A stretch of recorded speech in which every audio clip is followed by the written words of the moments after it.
On today's episode of The Unwritten Rule, we're going to jump to ourselves on Saturday, quick to do the Mizzou recap. Some of you might have heard when we drop that portion of the show, but then we'll cut back to ourselves here today on Monday and do the SEC tier list. We're going to start the show with that this week and probably going forward to recap what went on in an interesting week in the SEC.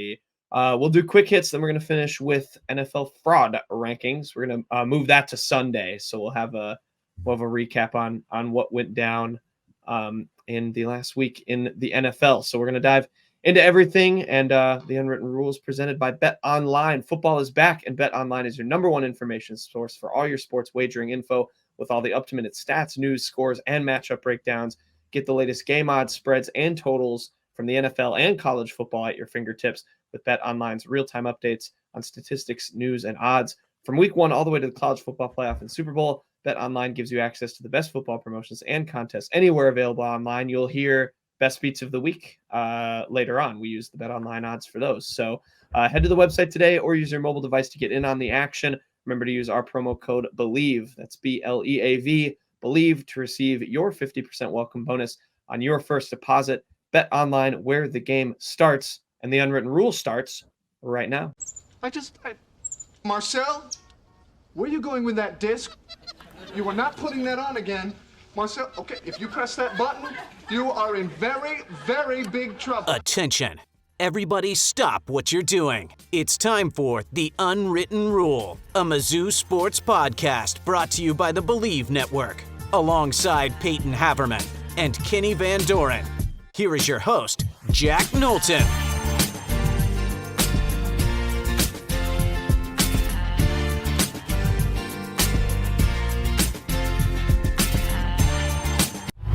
Welcome back to the Unwritten Rule. Today is Monday, October 9th. And here's us on Saturday. Welcome back to the Unwritten Rule, where Mizzou football, their undefeated season, has come to I'll call it a crashing end. 49-39 at the hands of the LSU Tigers. They wore their Columbia jackets to Columbia, or I guess Brian Kelly didn't. He was in a t-shirt on the sidelines. But that clip was funny. But I'm deflecting. We got to talk about this game. Kenny and I are going to break it down. Yeah, final in Columbia, 49-39. Mizzou loses to LSU in a game that had a lot of good, a lot of bad, and some ugly. All early afternoon long. Crowd was popping. It was a sellout. Obviously, they had a little bit of dull uniforms. Payton couldn't do his uniform review but they had a little bit basic uniforms on a blackout. And yeah, came out really, really strong to start the game. And I think, Kenny, that's where we should start first. Let's start with the good. There's a lot to break down in this game. Obviously, it was as high scoring as we expected it to be when we previewed it with Max. The offense on both sides was firing, but Mizzou got out to an awesome start in this game. After forcing LSU into a punt they had a really miserable first drive. It was definitely their worst drive of the game. They marched right down the field, punched it in. Theo Wease, I should say, caught. There was two dimes from Brady Cook to Theo Wease on that first drive. First one he couldn't reel in. Second one he got. And then they went for two, little bit of just more of a punch in the mouth. I was texting you and some of our other Mizzou colleagues, going for two, a great first drive. What's going on? They started out explosive, Kenny. Get into the other hits about the first half and the first quarter for Mizzou, but it was an awesome start to the game. Yeah, Theo Wease really made up for that first drop touchdown. Brady Cook put it right into his hands, just dropped it, comes back, and we know Theo Wease is a big, strong receiver. He can high point balls. I think he's only 6'1", but he feels like he plays like he's 6'4". He can get up. He's strong. He looks taller than He's that. a big guy. We even saw maybe a video from one of the reporters out in Kansas City who was at the game that he was gingerly walking off the field after. I didn't really see much of Theo Wease in the second half. I don't think he was really showing up as much, but we saw a lot of Theo Wease in that first half, and he finished the day with 80 yards on 4 receptions, that one 25-yard long gain, and the one touchdown. I think it was, a good first half. You're firing on all cylinders, especially from Luther Burden as well. Just another monster performance. It almost felt like we weren't even seeing Luther Burden as much in the second half either. I felt like maybe LSU was locking him up a little bit more. He still had 11 receptions, 149 yards. he is if not the best wide receiver in the SEC. And Max said it well. He spoke about him so highly, talking about all these end of the season awards that he is in conversation for already as a true sophomore. And the one thing that really just stood out to me about Luther Burden as well is some of those end around plays. I mean, he got one of them. I don't know if this is correct on here, but I guess they do a little pass forward. It doesn't count as a rush, but we're seeing maybe just almost like last year's Luther Burden also getting involved. And he was picking up good gains there as well. And it means like he's just showing us different forms of himself every week and breaking tackles, extending for more yards, 85 yards after catch today. Just another outstanding performance from him. Yeah, I mean, he was awesome. Malik Neighbors was awesome as well for LSU. All the stars were showing that Max and the rest of us talked about early on. Because then, yeah, after that, it was back and forth haymakers for a little bit. We had 3 straight touchdowns. Mizzou scored 2 more times. LSU got a touchdown of their own. And Mizzou was responding. LSU punt, Mizzou touchdown. LSU field goal. Mizzou then started to crumble in it, and it got a little bad there. But let's stick on some of the good stuff from the Tigers for now. We saw a Daniel Blood catch. He had his first catch. Was that on the first? That was on the opening drive, wasn't it? That set up the touchdown? Yeah, it was on the opening drive, and I'm a big Daniel Blood guy. I talked to him a lot when he was when he was talking with Mizzou, and a big catch there from him. And he looked good in this game, and we know he's battled some injuries, and didn't really play or wasn't even really available for those first few games of the season. He's from Louisiana. He went to the same high school as Justin Jefferson, the Vikings wide receiver, who went to LSU. Big day for Daniel Blood to pick up that first catch against the LSU Tigers. I mean, his home state team, probably the team he grew up watching the most. Pretty big for him, and kind of just shows you guys like Marquise Johnson, who had that fantastic catch at the sideline at the end of the game, didn't really mean much in the end. He's not playing like a freshman. And I think Daniel Blood could also be in that conversation. They keep maneuvering in. They kind of just show up on the field, and they're going to give you big plays because maybe the defense kind of doesn't notice them and doesn't realize who's on the field. But there's some really good freshman wide receivers making their way up. And I did want to mention this about that 2-point conversion. Totally just blanked my mind when you asked about it. Yeah. What do you think of some of the best calls Drinkwitz has made in his 10 years as Mizzou head coach? You think about that 2-point conversion against Florida. If Mizzou comes out with a win in this game, that's another one. That 2-point conversion is something you think about. You're playing aggressive from early on. Sometimes you see an onside kick to start the game. And Mizzou did that against, was it Memphis? And you see this 2-point conversion right out of the gates. Those are like some of those, you let your balls hang, your nuts hang is what why am I blanking on his name? He used to say that for Mizzou before he left for Georgia, Dominic Lovett. Oh, and Lovett. Yeah. That's what you want to see. You want to see these aggressive plays. And I don't think Drinkwitz was being, too cute early on. He was just being aggressive, and that was a good way to start it. Yeah, I agree. I loved the 2-point conversion call as well. And yeah, cool to see for Blood. Marquise Johnson, 2 catches, 42 yards is what I'm looking at for him. Yeah, behind Burden, Weiss, and Cooper, the big 3, obviously out wide from Mizzou. You have those 2. And then I'll throw another true freshman in the mix, Kenny. You knew we were going to talk about this when Mizzou fans saw him score. We had a BRETT NORFLEET TD in this game. That was awesome to see. The big man, the big freshman, got on the board. That was his only catch, 1 catch for 9 yards and a touchdown. He made some good blocks, but he looked good. Yeah, it was there's some playmakers. Do you have anything on Norfleet? Yeah, and it's just maybe more a shot at Tyler Stevens. He comes over from the MAC in Buffalo. He was the starter last year. He had that touchdown against Georgia in a very big game, loss at home. It's just the 3 drops. They were balls that you should catch. They weren't bad passes from Brady Cook. I'm not going to throw anything at Brady Cook on those plays. Those are balls that need to be caught. It was very unfortunate, just plays for him, and I just don't know how you move forward with him as a starter. Maybe just based on experience, you might not give BRETT NORFLEET the most run at the tight end position, but Norfleet's shown that he can block, and he's overcome injuries as well. He's receiving as well. You see him on the field. He is ginormous for being an 18, 19-year-old. We talked about that. And Max came on. He talked about the size of this guy, and he's getting bigger. Huge. And he's filled into the frame. It's not just like he's 6'8". He's strong, and there's muscle there. I don't know. I think you just need to evaluate that tight end position. That's something Eric Link and Drinkwitz and Eric Kirby Moore, everyone needs to get involved to try to figure out what they're going to do moving forward. We've even talked about a guy like Ryan Horskamp, who came out of nowhere last year, not even on the depth chart this year. Max Wisner, another tight end that could be in conversation maybe to get some more reps, but that's kind of inexcusable to have those 3 drops in this game. Yeah, he was bad. I was getting really, really frustrated watching those. I mean, it was one of those my grandma could make that catch moment, Um, yeah, he was not good, but Norfleet, it was good to see. And yeah, great call from Max. We asked that question. I think it was you, right? He asked him like last minute kind of in that, and then we got the quote out of Max and he ends up scoring a touchdown. So that was a good shout from us, I guess, patting ourselves on the back. Other good things. Yeah, before we get to Cook, because there's a lot to digest with Brady Cook. Cody Schrader was awesome in this game. 13 carries, 114 yards, 3 touchdowns. I mean, he was making play after play.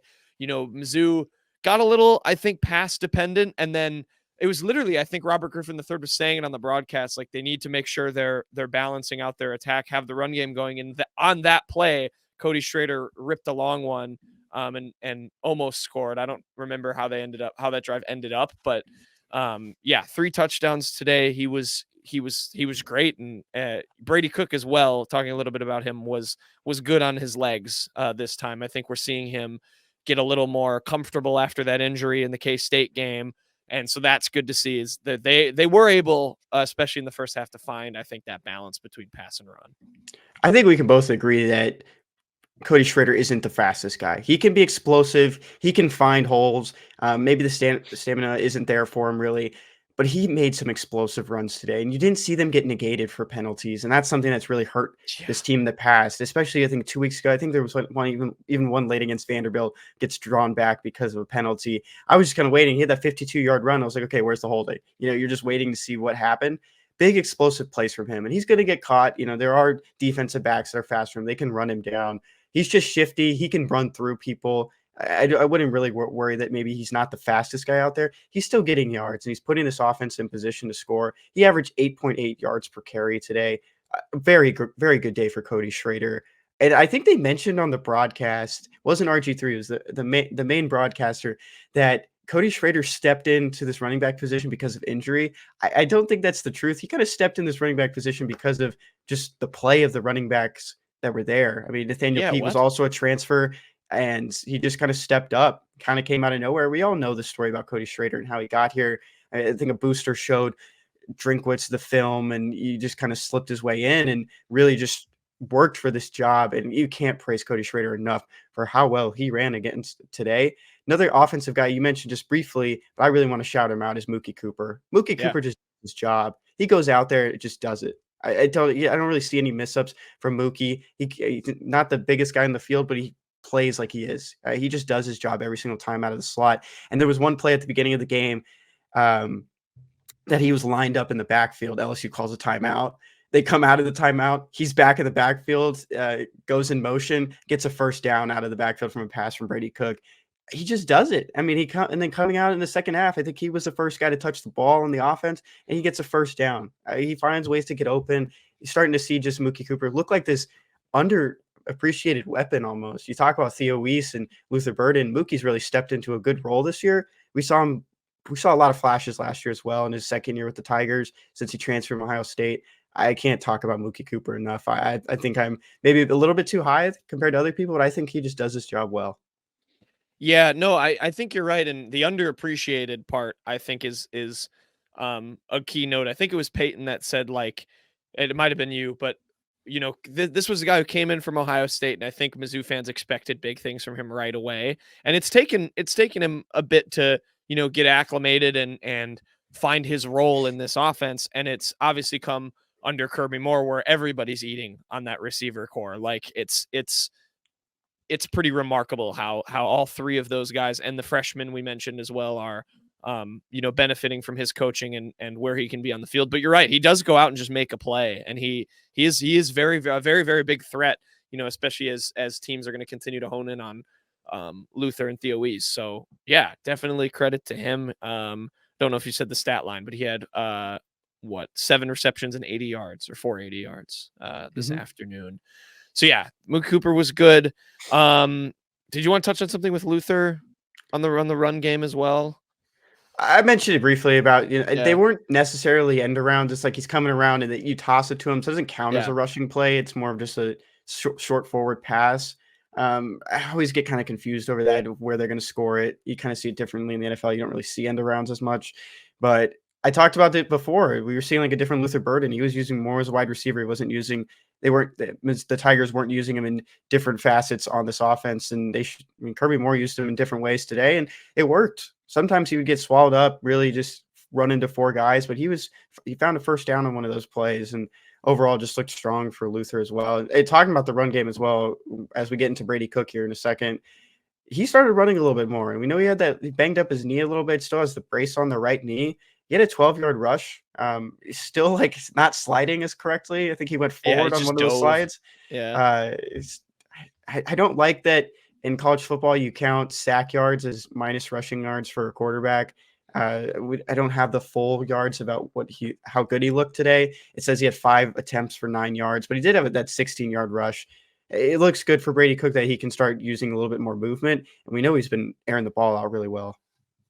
Yeah. That is an annoying stat you add. And so, yeah, let's get into him, because I think, that's where we can start to get into some of the things that hurt Mizzou today and ultimately, kind of cost them in this game, because it sounds like we're talking about a win. And I think that's the appropriate way to approach this game, because the thing I thought, for Mizzou fans generalizing a bit is like 49-39 loss to LSU, yes, at home, it ain't that bad in the full scope of things in my opinion. But getting into Brady Cook, I thought for the most part, he played pretty well again. Through 30 for 47, 411 yards, 2 touchdowns. They're obviously letting him air it out. We saw a little bit more use of his legs, but obviously the big storyline is going to be the streak is over. He threw a pick today and threw another pick late on in the game in garbage time, a pick 6 that I didn't rewatch the first interception, but I thought the second one was, obviously it's a pick 6, so it's just going to seem worse, but he was staring down, I believe it was Luther Burden, on that second INT, and the first one wasn't great either. So yes, another big day yardage wise, got a couple touchdowns, but those 2 mistakes obviously came back to cost Brady Cook in this one. What was your take on his performance? Yeah, you lose the SEC record. I mean, I guess you don't lose the SEC record; it just gets snapped at a leap year worth of passes. You get 366. So you look at that final stat line. He did throw 47 passes, and he completed 30 of them for 395 yards. Those 2 picks, in my mind, that first one, it kind of comes to, you've been rolling so well, something will happen. You'll hit a bump in the road, and you just won't see a defender, and they're just going to pick it off. That second one, it's the garbage time touchdown. It seals the game. Like, that was the biggest play of the game for LSU, just to seal it right there, not even let Mizzou get past the 50 after that beautiful punt from the LSU punter. And really what it comes down to in that second half, it just pivoting off Brady Cook real quick, is that Tigers only scored 14 points. They scored 25 in the first half. They only scored 14 in the second half. The Mizzou Tigers, that is. LSU scored 32. Sure, you can subtract that touchdown, 25 to 14. LSU just outplayed them. You look at the line, though, Brady Cook still had a good game. He threw for almost 400 yards. The 2 picks, I mean, that second one is more concerning than the first one. Just you're in that big moment, and that's just how it ends. Very unfortunate. But as I mentioned, I did like how Brady Cook is starting to use his legs a little bit more. Seems like he's working really past that knee injury, and it's him at full strength, firing on all cylinders, especially with how much better he is as a passer this year, how much more confident as a passer this year. I think it'll work well for him, especially if he can have those legs to run.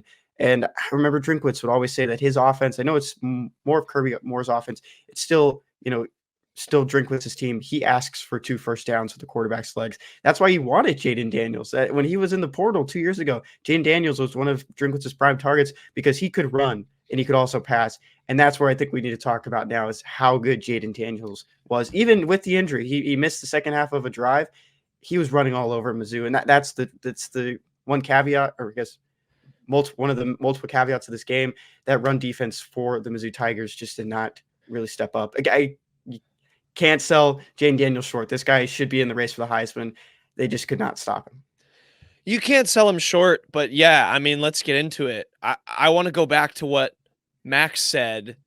We had kind of summarized when he was previewing this game, like both of these offenses are going to explode. It's just how it is. They both have playmakers that are tough for any defense to stop. That's what we saw. It was a 49-39 game. You had Logan Diggs, the running back, and we'll get into the running back, had 134 yards and a touchdown. Malik Neighbors, 146 yards and another touchdown. Luther Burden popped off from Missouri. We talked about it. But what Max said was this Missouri defense is more primed to make a play. At least they've shown they're more primed to make a play when it matters to get a stop, to slow this offense down enough to put its team, put itself in a position to win the game. And the literal opposite happened. And yes, it's frustrating to see that, the turnovers for Brady Cook. It's frustrating to see the fumble that set up a fourth and 35 or whatever it was. But yeah, when it boils down to it, I mean, it was so frustrating just to see hole after hole open up for Jayden Daniels. And you're right. Take nothing away from him. He got popped when he scored that touchdown that got called back and was playing hurt the rest of the game. Like, you could tell he was openly like wincing. He hurt his ribs and still was electric, especially running the ball. But, when you have a 3rd and 3, a chance to get off the field around midfield, and you give up a touchdown, late on in the game like that, that for me was the play that defined it for me. When I saw that touchdown go, I was like, Mizzou's offense is going to give itself a chance in this game, but the defense just, it wasn't helping. It didn't step up when it mattered. It didn't force a turnover. It didn't even get or allow LSU to get off the field. Like, it was very, very frustrating. And the run defense, I mentioned that in addition to Daniels's phenomenal 130 yards on the ground, they let Logan Diggs, a fellow former walk-on, I believe they said, just like Cody Schrader is, run all over them for over 100 yards. So that is where the story, I think, wrapped up and really put the nail in the coffin for Mizzou in this game. Well said, Jack. And it's explosive plays. You have to limit explosive plays against one of these teams, especially one of these teams that has a Heisman caliber quarterback and a great running back in Logan Diggs. And I'm going to give you even more numbers to think about here. The longest rush for Logan Diggs was 34 yards. Jayden Daniels, 35 yards. Longest pass for Neighbors reception, 39. Thomas, 42. And then I didn't even know about this guy, but Lacey. He had the Lacey, touchdown. And he had a touchdown for 20 yards, and that was his only reception of the day. Those are the big explosive plays that Blake Baker's been talking about for the last 2 years. I don't think he's really in the press conferences as much this year. I'm not on the beat anymore, but last year he would always talk about how that the Mizzou Tigers need to limit explosive plays. They just didn't do it today. They came out and they showed glimpses of a better defense, some good stops, especially we're going to talk about it later about that fourth quarter and inside the 2 minutes. But man, there's just big plays LSU was just pulling out. I wish I could see the yards on third down for LSU, because I think it'd be a lot. I think it'd eat up a big chunk of their total yardage, more than you probably expect. They went 6 for 12 on third downs, just overall strong plays when they needed it most.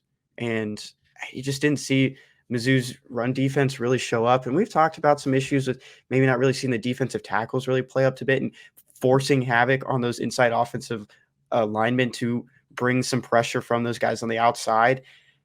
I don't know. We're talking about missed tackles as well from the linebacker position. And we're going to talk about some of these penalties against the linebackers and just the defense, both defenses in general.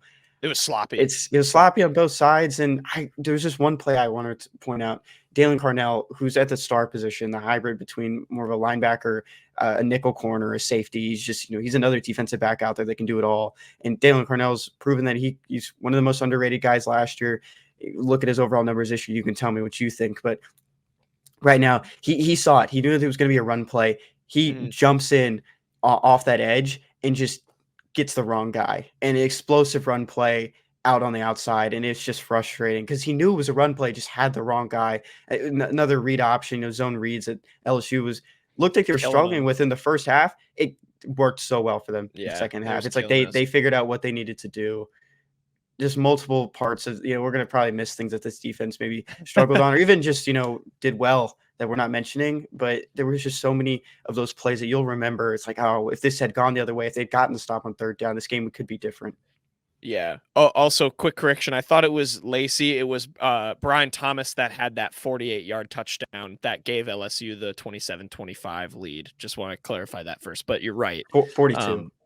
42-yard touchdown. Yeah. But that was another play I remember being like, man, if you could have gotten off the field in that drive and that flipped the momentum, and obviously LSU took the lead, changed the course of the game.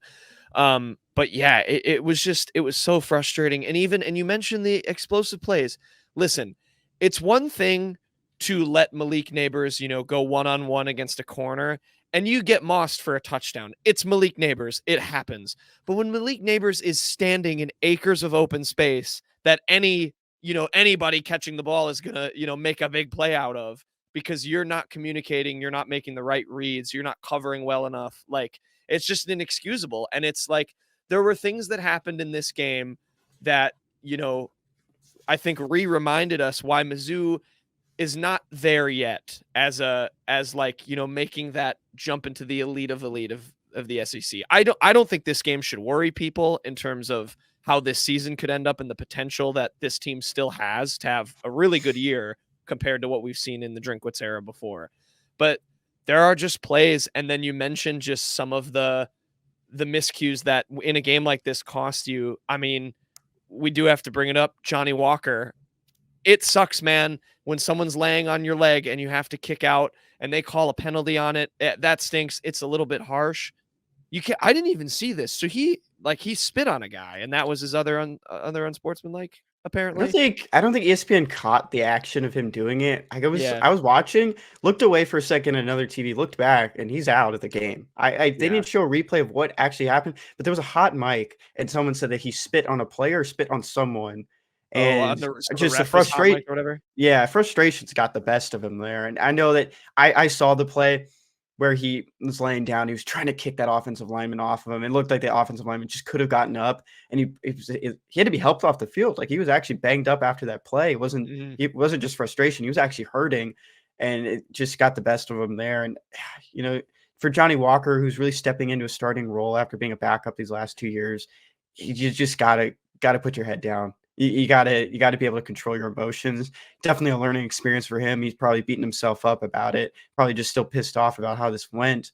But that's a guy, you need that guy out there. You need the defensive ends, have been kind of shaking with D-Rob. He even mentioned that he wasn't 100%. He had that calf injury and he came back out and he had that strip. He had the fumble at the end of the game. They didn't recover it, but he still played some explosive. He had some explosive jumps off the edge. And still was hurt. And in the defensive end position, you just can't take a loss like that, losing Johnny Walker. Yeah, it was unfortunate. I didn't even realize this either. I know he's been having a good season. They showed a graphic. He has like double the amount of QB like pressures of the next Missouri like defensive lineman or whatever, or just player on defense, that's wild. I didn't realize, like, especially with Darius Robinson, like, it's that much that he's leading in that. And yeah.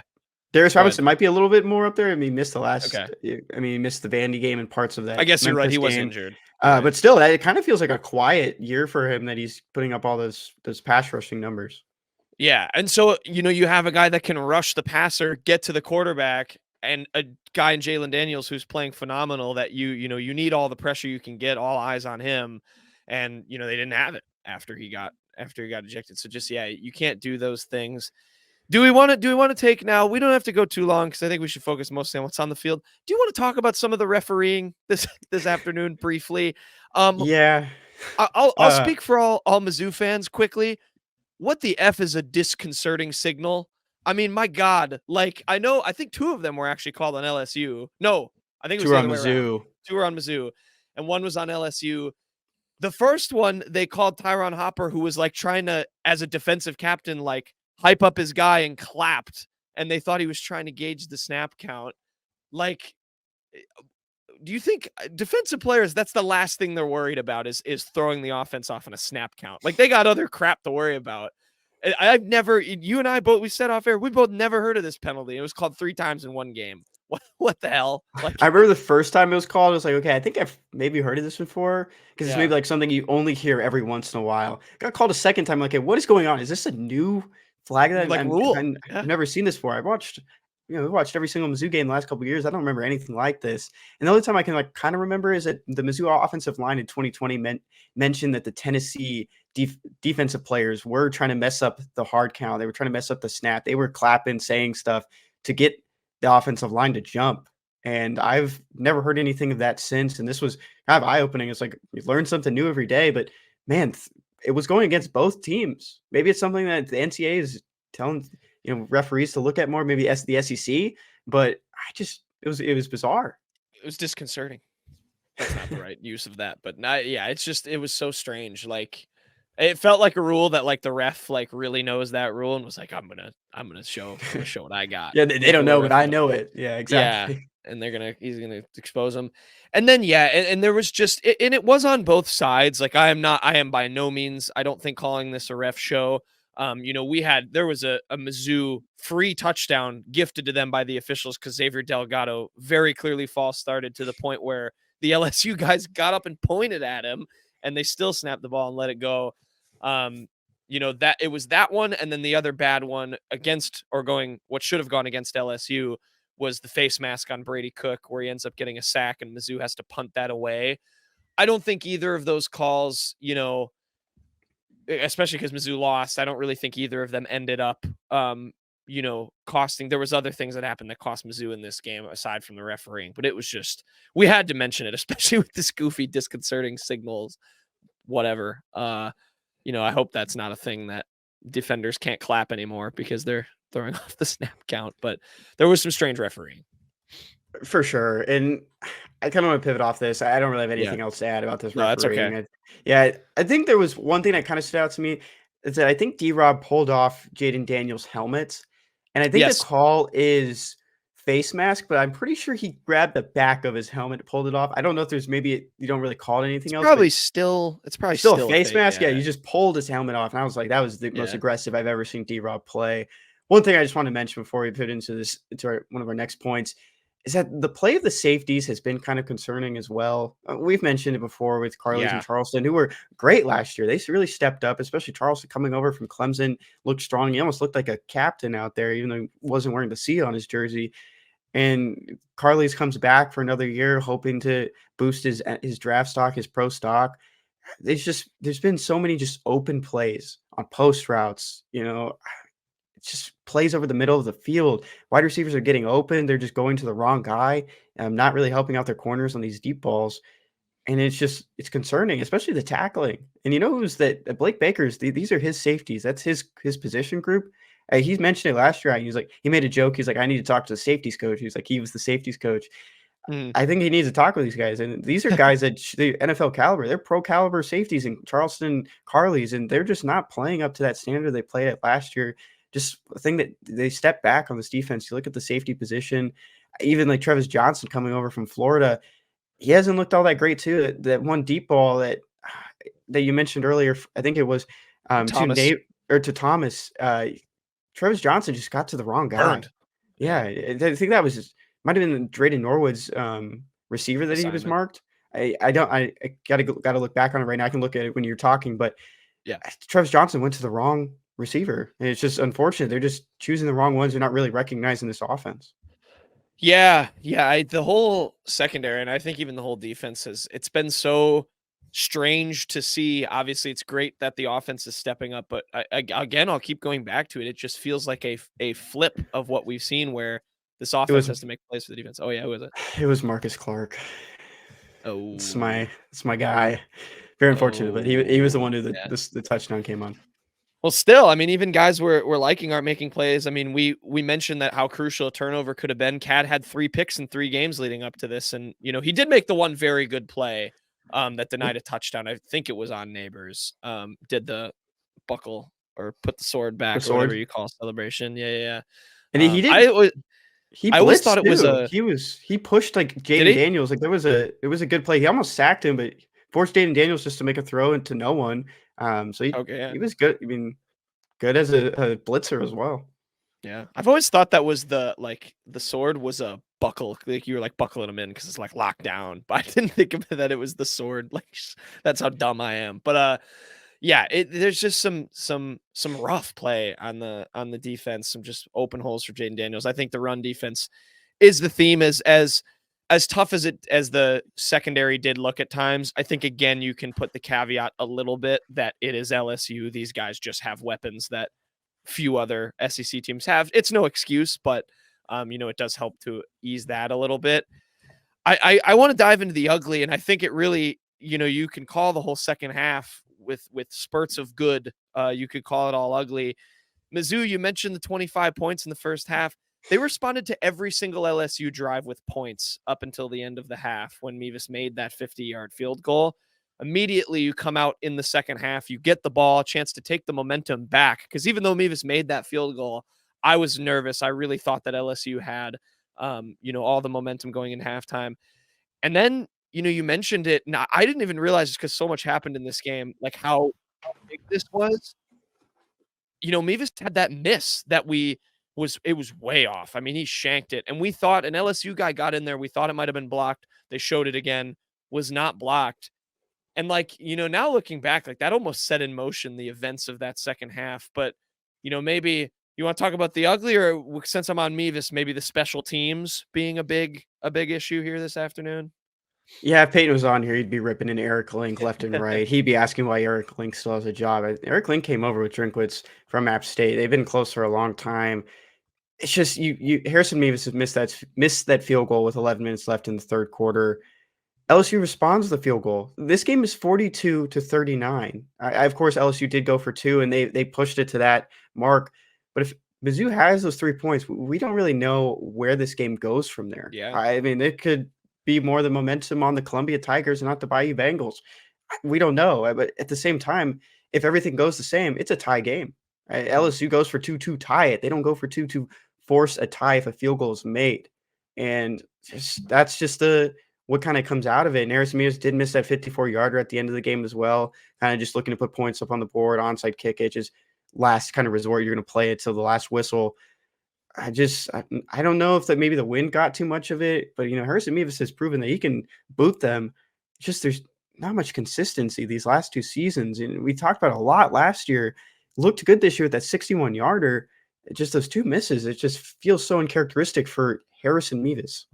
Yeah, it's bizarre. It's very bizarre, the lack of consistency, and that's something. I mean, a kicker, it's all mental. Like you gotta, especially for a guy like him, he has the leg to kick it from anywhere. So that's just all mental. And then while we're on the old Eric Link show, I mean, special teams, it was a rough one.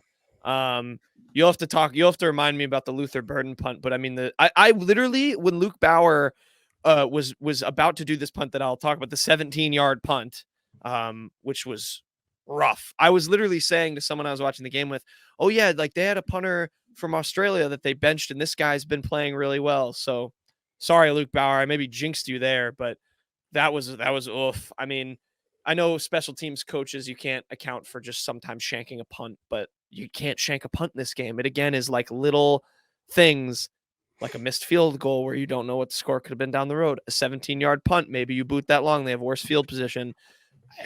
It's these little things that add up. I wanted to mention. Yeah, I just wanted to mention that first punt to Luther Burden from Jay Bramblett, who had a great day. I mean, he seems like a good punter there for LSU. It was 57 yards. You got down to the 13. I want to say that Luther was inside the 30. He was somewhere inside the 30 near his sideline. And he had it there with 2 LSU defenders. I don't know if he just didn't call for a fair catch. He was going to get blown up if he didn't. Those guys were waiting for him to catch it. He calls a fair catch. He gets it there. It bounced back maybe, let's say 15 yards, 14 yards, something within that range. And it just felt, like silly that he just didn't call the fair catch. I don't know if he thought there was maybe like some front spin on it that he was just going to hit, or back spin. He was just going to hit it and just go the other way. And they were just going to bounce in the LSU defender's hands. But at the same time, I was watching that punt block, and the 2 gunners, there were 2 gunners, and they were just left open. There was no one there to block them, no one there to run with them. And I was thinking to myself, I was like, no way Luther's going to return this. And I think we've kind of talked about it before. We don't even need to talk about returning kicks anymore. I know Payton, if he was on here, he'd be talking about that. They fair caught them all, right? I don't think they fair caught them all. Yeah, didn't even. Nice. Yeah, and Marcus Johnson's back there as well. And if he gets a hold of one of those inside, I would let that guy run. Mizzou still scored on that. That was the touchdown pass to Theo Weiss on that drive. It just felt like you were putting yourself even further back, and I just don't think he read the ball well necessarily. I'm gonna pull up the whole special teams chart here, but Luke Bauer. His second kick really made up for it. Or his second punt. His second punt was for 73 yards. Really got a good spin on inside the 20.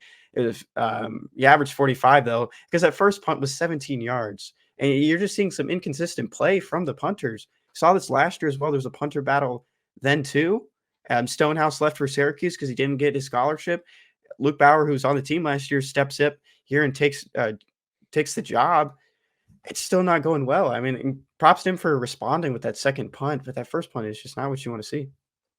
Yeah, it again was just, though that will lose you games. I mean, in games like this, especially these miscues and special teams decisions. So again, just something that we're going to keep touching on as it continues to just be bad. Let's get to the end of the game because, that was just where I think it all, I mean, obviously it all fell apart, but just the again, little things, you have a 3rd and 1, on, in plus territory, you're driving, great 2-minute drill offense leading up to that point. And then, a Connor Tollison snap. What's the official, just a legal snap infraction, Mhm. Messes that up, drops him back. Again, you think about what would happen if that play doesn't go that way. If he doesn't do that, they're certainly not passing the ball. Brady Cook certainly not fumbling to set up a 4th and 30. And then, they're certainly not getting the ball back in at the 5-yard line and then throwing a pick 6 to seal the game. So just frustrating stuff. And then we should talk about that 4th and 31 too. But you can get your take on maybe mistakes and that kind of sequence at the end of the game. Shooting yourself in the foot. We talked about this offensive line playing better. Max came on here and he said there's guys on this offensive line that grade out as above average guys, not just superstars. I mean, this offensive line just cohesive above average and over grades. And you're playing a great game, and you just come out with that false start, and then the snap infraction. It's just frustrating. I just don't know why these offense. You're gaining experience. You're in your second year as a starter for Connor Tollison. He played decent in this first couple of games, but just these little mistakes, they carry. And I mean, that's where you think about, you could lose your job any day. No one's job is guaranteed ever. You're not, that's how it should be for everybody. But man, it doesn't feel like there's like progress in those when the lights turn on moments. You talk about the Georgia game last year as well. And Payton, he was on here, like I keep bringing him up. He would rip into these guys a lot more than I would. But like the Mitchell Walters penalty last year, false start last year against Georgia, this one again for Connor Tollison. You'll make mistakes. You'll make mistakes on maybe some drives where it's maybe like 13 minutes left in the second quarter, or you're at 2nd and 4. But these are the moments that you need to lock in. Nothing should be bothering you. Nothing should be pushing you to false start. I mean, you're the one who controls the ball. And it's just, I mean, it's annoying. I bet it's going to be something that he's going to be carrying with him for the rest of the week. And then he wants to get back on the field and prove himself again. It's just, I wouldn't want to be those guys right now. Yeah, you're right. It seems like it happens for this offensive line. If it doesn't happen a bunch and then it's a main talking point of the game, it becomes a main talking point of the game because it happens when it matters the most. And so that absolutely sucks. I mean, I think it also speaks to the fact that this offense had simply no help from the defense, because you're right. The offensive line, I think, was relatively penalty free in an otherwise pretty sloppy game. Overall, we had a lot of holding as these QBs were liking to run around. But the offensive line, like they didn't rack up penalties the way we sometimes see them do, but they got the one that ended up mattering pretty much the most because, again, it backed them up out of a 3rd and very manageable. And we saw Cody Schrader having a good game. He probably hand that ball off to him. First down, you're cooking on your way to continue that drive. Instead, it's a 3rd down. And then, Brady Cook had 2 of these.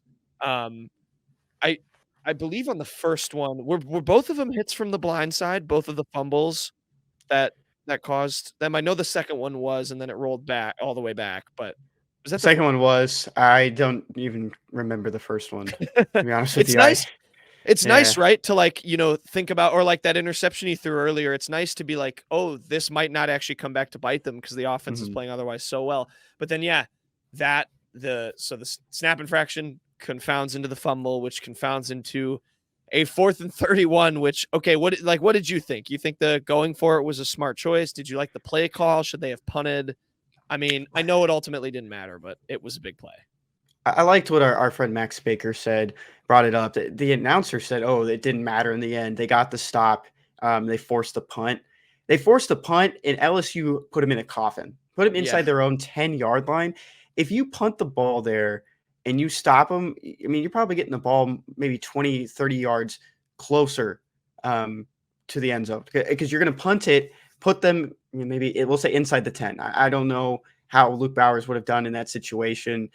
Maybe inside the 15. You get a stop there. You don't let them get a first down. They're kicking it. I don't know if they would let Luther return that. If they do, I don't know if he's going to get necessarily a lot of yards. It seemed like LSU was all over punts today.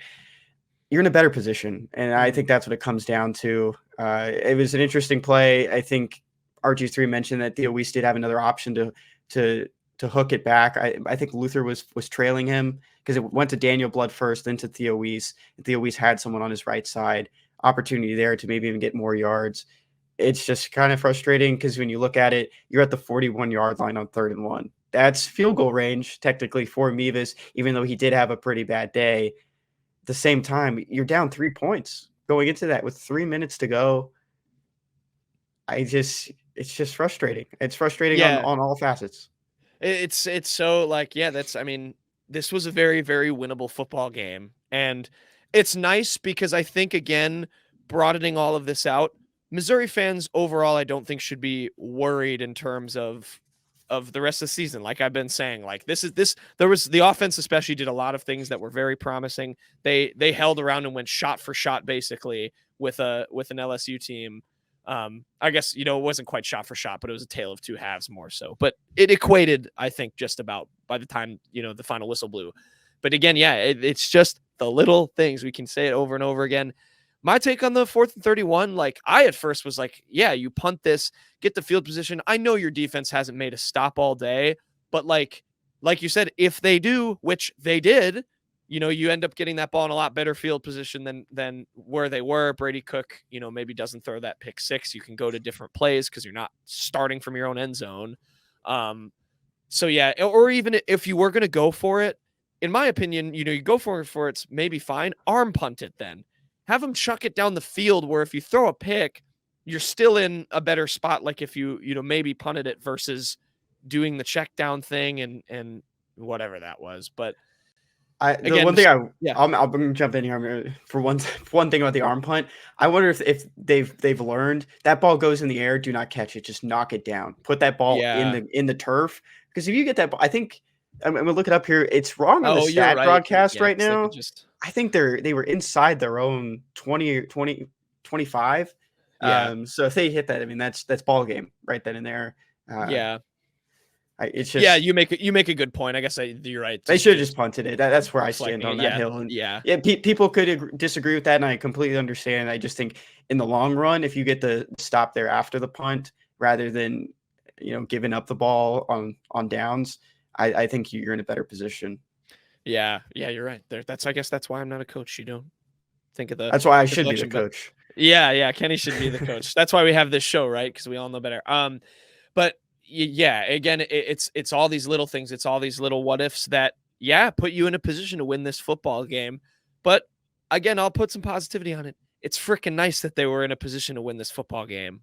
I mean, it is nice that LSU didn't come in here and just put Mizzou on big fraud watch and beat them by 30 in their own backyard and have like a get right game for themselves. I mean, this Missouri team can compete.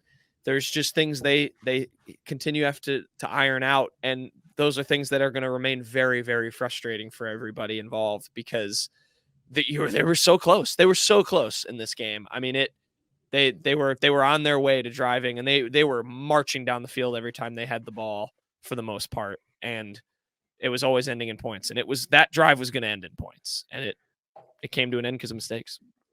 I'm going to give you some final total numbers here too, just kind of wrapping up. And these numbers could change because I think one of those plays on the stat broadcast is wrong on the Theo Weiss hook and ladder at the end. Okay. So it's at 527 total yards for Mizzou, 533 for LSU, 1,060 yards total offense for both teams combined. Both teams did have 11 penalties, which I did not necessarily know that, in my mind, I would not think LSU had 11, but they lost 83 yards on those 11 penalties and Mizzou lost 62. Those are just some of the things to point out. A very even game though in the stats columns. 23 first downs for both teams. But the big split to me is just those rushing yards, and we talked about that at length. 274 yards on the ground for LSU. Jayden Daniels, man. I mean, that guy is freaking talented. They got a gem of a quarterback who former future Missouri Tiger, Jayden Daniels. But yeah, he is a hell of a player. He's definitely should, I think, be in the conversation for the Heisman, Trophy. It's tough because they have those 2 losses. But also we should touch on this from Wendell, because he did his big long visitors list again. So there was a lot of key guys down the line who saw this performance. Williams Nwaneri was there, Ryan Wingo was there, Jeremiah McClellan. You can go look at Wendell Shepard on Twitter to see like the full list. But I know they lost, but still kind of a good thing that they're getting those guys there, getting them to more games. Obviously bodes well for drinking recruiting. If you have a take on that. It's seeing big games from Luther and Theo Weiss, Mookie Cooper, especially for those guys, those St. Louis kids, and Ryan Wingo and Jeremiah Clellan. You're seeing guys that grew up in the same area as you, in the same city necessarily, and they're playing well. I mean, take Theo Weiss out of that equation. You can talk about just Mookie Cooper and Luther Burden. Those are guys they looked up to, and that's good to see. Aiden Glover was there, the 4-star quarterback. Ryan Justice, Whit Hafer, who's from the Joplin area. Jude James. I'm going down this list again. There was another, I think it was 2026. Jackson Cantwell was one of the top guys in the class of 2026. That's someone to keep an eye on. And I'm not mistaken, his dad played at Mizzou, and he was there with him. So a guy to keep an eye on. I've started to see him a little bit more on these Rivals posts and interviews, and he's a big kid. I'd keep an eye out for him. And Juju Marks was also there. He recently committed. He's a 2025 prospect. Nice. Yeah, so an abundance of recruits there for drink watching. Definitely on the offensive side, those playmakers and those playmaking recruits are probably pretty excited at maybe the prospect of becoming a part of that offense. Oh yeah, Christian Cantwell is his father, and he was in the track and field team from 2000 to 2003, and he was a shot put. He did shot put, and he was on Team USA in the 2022 London Olympics. There you go. Fun fact. But yeah, okay. Deep breath. Did we miss anything? I'm sure there's stuff that, like, we can get Payton's take on things. Obviously we'll have the full show on Monday, but I mean, there was a lot to digest in this game. My final thing, I think of my overall takeaway is, like, I'm not upset in terms of, or worried in terms of the future of how this season can go. Payton said it himself, a loss to LSU isn't that bad. There are things that happened in this loss that are pretty bad, but a lot of things that happened that are good that kept this team around. They go to Kentucky tomorrow, or not tomorrow, next week, rather. Yes, the defense has a lot to clean up. They have a little bit more of an opportunity, but Ray Davis is a freaking good running back. We're going to talk about it. So, the run defense, that's my biggest, bad thing, worry going forward for what this Mizzou team needs to sort out. Offensively, just keep doing what they're doing. I mean, throw BRETT NORFLEET the ball more, getting touchdowns, because we are their podcast. But yeah, momentum was shifted, and that's something they'll have to control better against Kentucky on the road. Talk a little bit more about that game next week, especially the more rivalry aspect of it that really doesn't get as much credit. Other than that, I think we probably missed a couple things. It was such a hectic game. So much happened in this game. The guys and just the whole crowd looked dejected at the end after the pick six. It just felt, that's when you knew, oh, look, did this really just happen? Did we really lose this? Down the line, you just have to move forward. You have to look at next week that you're 0-0, and that's the mentality that Mizzou has. There's a lot to work on, a lot to be happy about, but looking forward, you just put this one behind you, and you're still in place to extend your season, and that's what they want. And this is kind of a learning experience, especially against one of the best quarterbacks in football. Definitely. A lot to take away. And yeah, we'll see how they can bounce back, if they can bounce back. We've seen seasons collapse before. It was in very bad fashion against Vanderbilt in 2019. Something tells me this Missouri team, based on what I saw today, that was the good. I don't think they're going to let it collapse on them. That's just maybe a way too bold prediction. I don't know. But we'll see. Happy halfway point. I can't believe we're already halfway through the regular season. It's crazy to think about. We're 6 games in. Still haven't had a That bye is yet. nuts. We're almost at basketball season. We had Mizzou Madness last night. For those Tiger fans that remember that, they started that last year. Looked like the lights worked this time, so that's good. RG3 was there too. So yeah, dude, we're gonna start talking about basketball soon. So keep the hope up, Mizzou fans, but this one stings, understandably. Yeah, it's gonna sting for another week until you can, hopefully have a bounce back game against Kentucky. Okay, we're back here on Monday. Payton's back. We're gonna do the SEC tier list, and then when we get to Mizzou, Payton will be able to give his 2 cents on the game. I know he has some thoughts, as I think we all did, and Kenny and I think did a pretty good job processing on Saturday, because there was a lot to digest, especially right after that game. That was something. But yeah, SEC tier list. It was an interesting week. We're in the mode now where we have to have a bye week tier because there were some teams on bye. So we'll get to them. But we'll start from the top as we always do. And gents, Georgia's back in the Georgia tier. I think it's pretty safe to say blew out Kentucky last week, 51-13. So I think they deservedly so get to make the leap back into the Georgia tier. And let's not lose sight of the fact that this was a game that Kentucky probably got up for, like, very much wanted more than Georgia did. Not to say that Georgia didn't want to win or anything, but Kentucky would have really been able to make a statement. And they made a statement, all right, but it was the opposite kind. I mean, Devin Leary is just I don't know what's happened to this guy. I mean, a couple of years ago at NC State, he was one of the better quarterbacks in the nation. He wasn't very good last year before he got hurt, but you could maybe have excused that with injuries. It's not much of an excuse now. He's just been so inaccurate. He doesn't handle pressure well. And Georgia, the rumors of a vulnerable Georgia may have been greatly exaggerated. That team is just ridiculous. Good game to look back on for Mizzou coming up this week. We'll have that preview out on Friday. Not the best day for Ray Davis. 15 carries for 59 yards. It's 3.9 per carry. You know, after that Florida game, we really were hyping up Ray Davis even more than we usually do, just because we think he's one of the more underrated backs in the Power Five. If you look at that offensive line, we've heard there's been a lot of struggles, a lot of worry, and that's going to be something that Mizzou's going to watch a lot of tape of and try to exploit and try to get to that run game after really struggling against LSU and stopping the run. Maybe a negative spin zone, but you look ahead to the Georgia game for Mizzou as well. That bodes a lot more ominously than maybe we thought with the vulnerable Georgia thing Payton said. I know I have to give credit to you two, because you, of all of our friends, we do the top 25 every week. And after that Georgia game last week, all of us, besides you two, took Georgia out of the number 1 spot. That's just, I guess, shows the high standards everyone holds them to. But yeah, you guys were right. Well done. I mean, Georgia hasn't lost a game. They've lost one game in the last 2 years, and it was the SEC title game against Alabama, who they then beat in the national title game. Until that program loses a game in the regular season, they get the benefit of the doubt.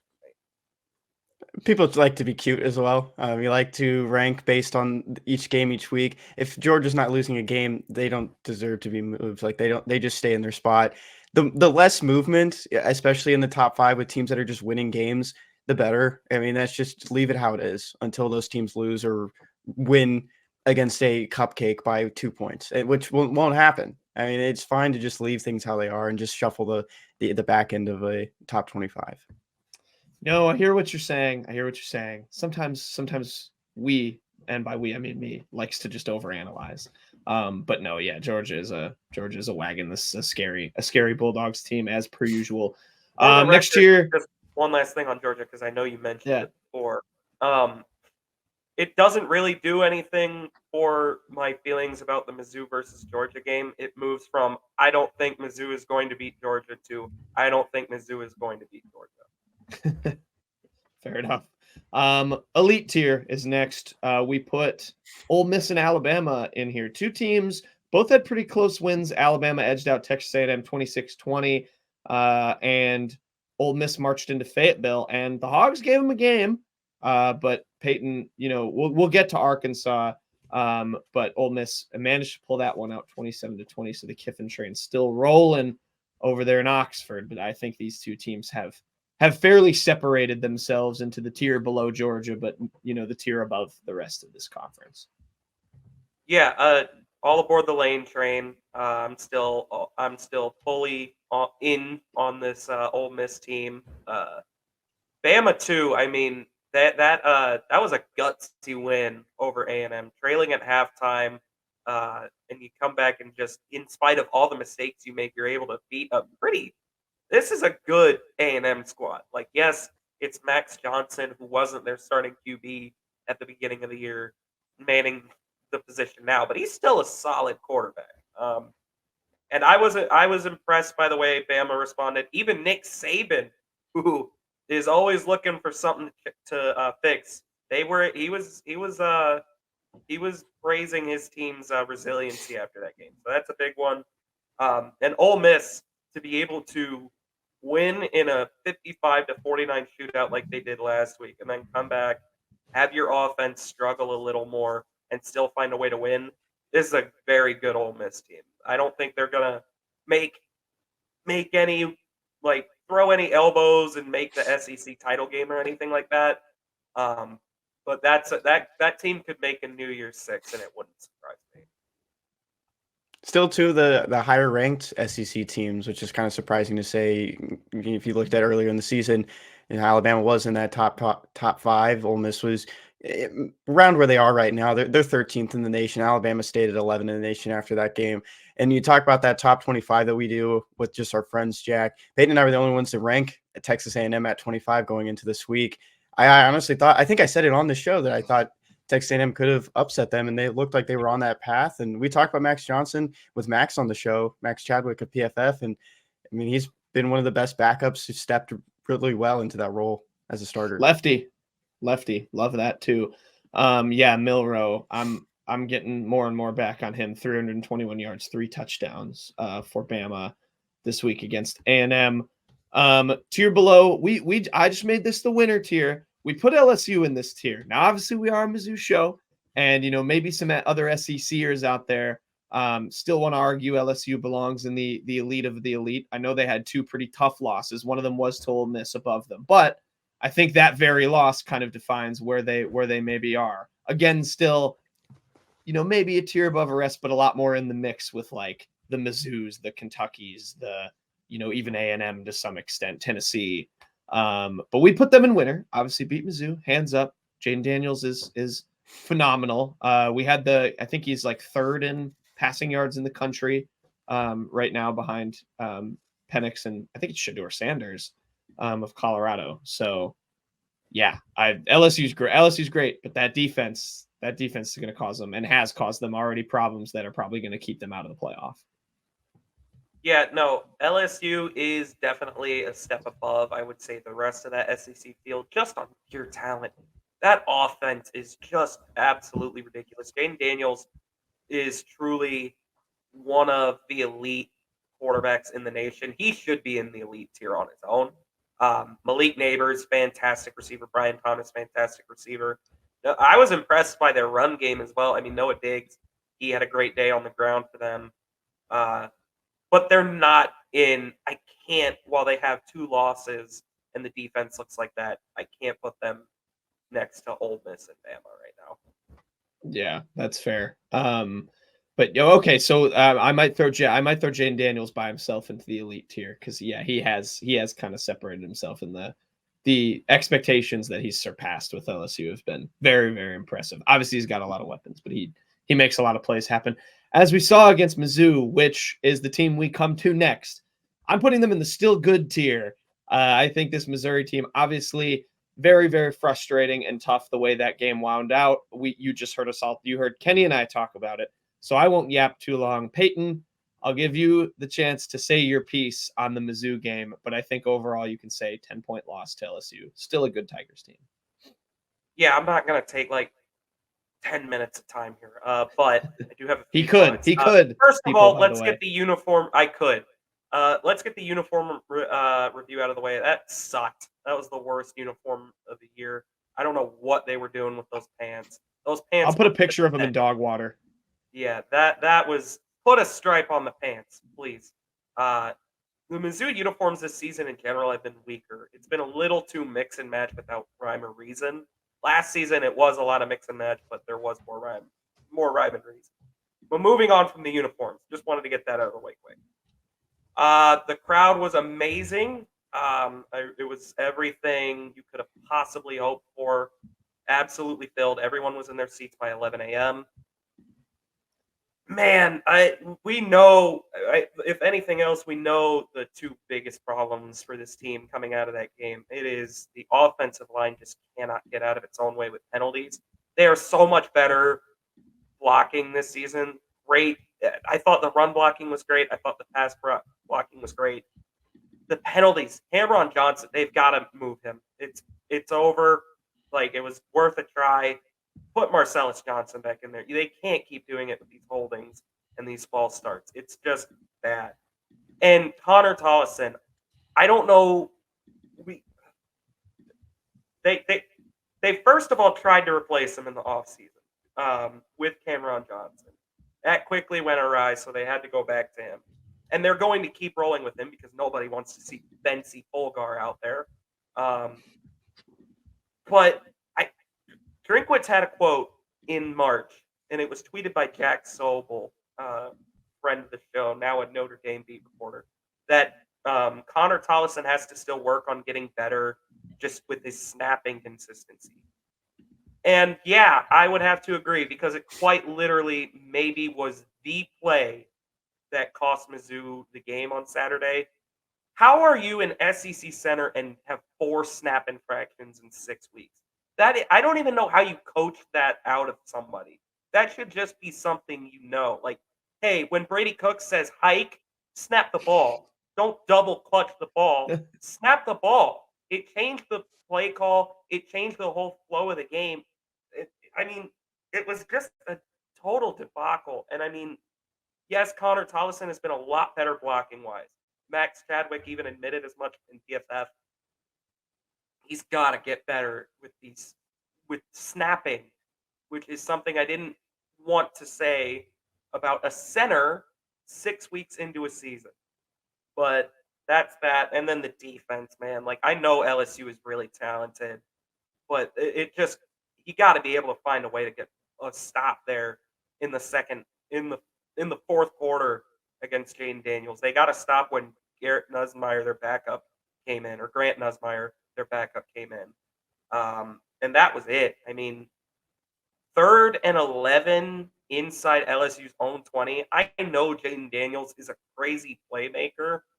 That can't, literally 0 times out of 100 that can be converted. That needed to be fixed. I don't want to take up too much more time. There were a few things about the offense that I didn't love, but can't really blame that unit. Brady Cook just has to make sure he doesn't stare down Luther Burden the whole time. He's got a good enough receiving core. You can look everywhere. And I think he'll fix that. I'm not really worried about that. Ultimately, I said LSU can win that game and Mizzou would be fine. I still feel that way. I still think this Mizzou team, I think that Saturday did prove Mizzou is a very good team. They had an absolutely desperate LSU team that is so ungodly talented, and they should have won that game still. And they just didn't. It happens. That was really not a 10-point loss. It was Brady Cook had to make a play at the end, and it just went awry. But annoying. It was an annoying loss. I didn't feel good after that loss. Like, I feel good about the team. Didn't feel good about them losing that game though. Yeah, that's. I think that's the best summary for it. Kenny, do you have anything to add from Saturday? Or we talked about it still for an hour, so I don't really have anything else to add. Yeah, I think Payton summarized well. You didn't feel good about the game, but you still feel good about the team. Thusly, they're in the still good tier. We'll see what happens. Big game coming up against Kentucky this weekend. We'll obviously have the preview. Next up, you guys can give any thoughts, maybe what they got up to. But the next tier is bye week. Tennessee, Auburn, and South Carolina. None of them played. So gives us an easy tier to put them in. Hopefully Shane Beamer enjoyed a hot dog. There you go. Next up, we did the loser tier going back to Bama and Texas A&M. If you guys have any more thoughts on the Aggies dropping to 4-2 now after a 26-20 loss to Bama, who I think you said it on air too now, Kenny and Peyton, like it. I think it's a fair thing to say, especially it being Texas A&M. They have an expectation to try and win that game. And so I think it's fair to put them in loser for not getting it done, albeit against a good Alabama team. Yeah, it's a begrudging loser tier, but they did hold the lead at halftime. They were only 2-point underdogs in this game. That was a very winnable game. Bama made a lot of mistakes, and like A&M is not a true loser. Like they had Bama on the ropes. They had a chance to win that game. It's not a true loser tier, but somebody had to be a loser, really, and A&M did kind of bottle a game they could have won. For sure. You're losing to the number 11 team in the country too. It's just, it kind of happens. You enter 4-1. I think Texas A&M is looking a lot better without Connor Wigman at quarterback, and I think that they'll finish strong. And they're going to be a bowl team. They're 4-2 right now. Not necessarily a New Year's Six team coming out of the SEC West, but I'm not doubting, Texas A&M, and I know a lot of people like to make fun of Jimbo, but I think this team looks a little bit better than it has in years past.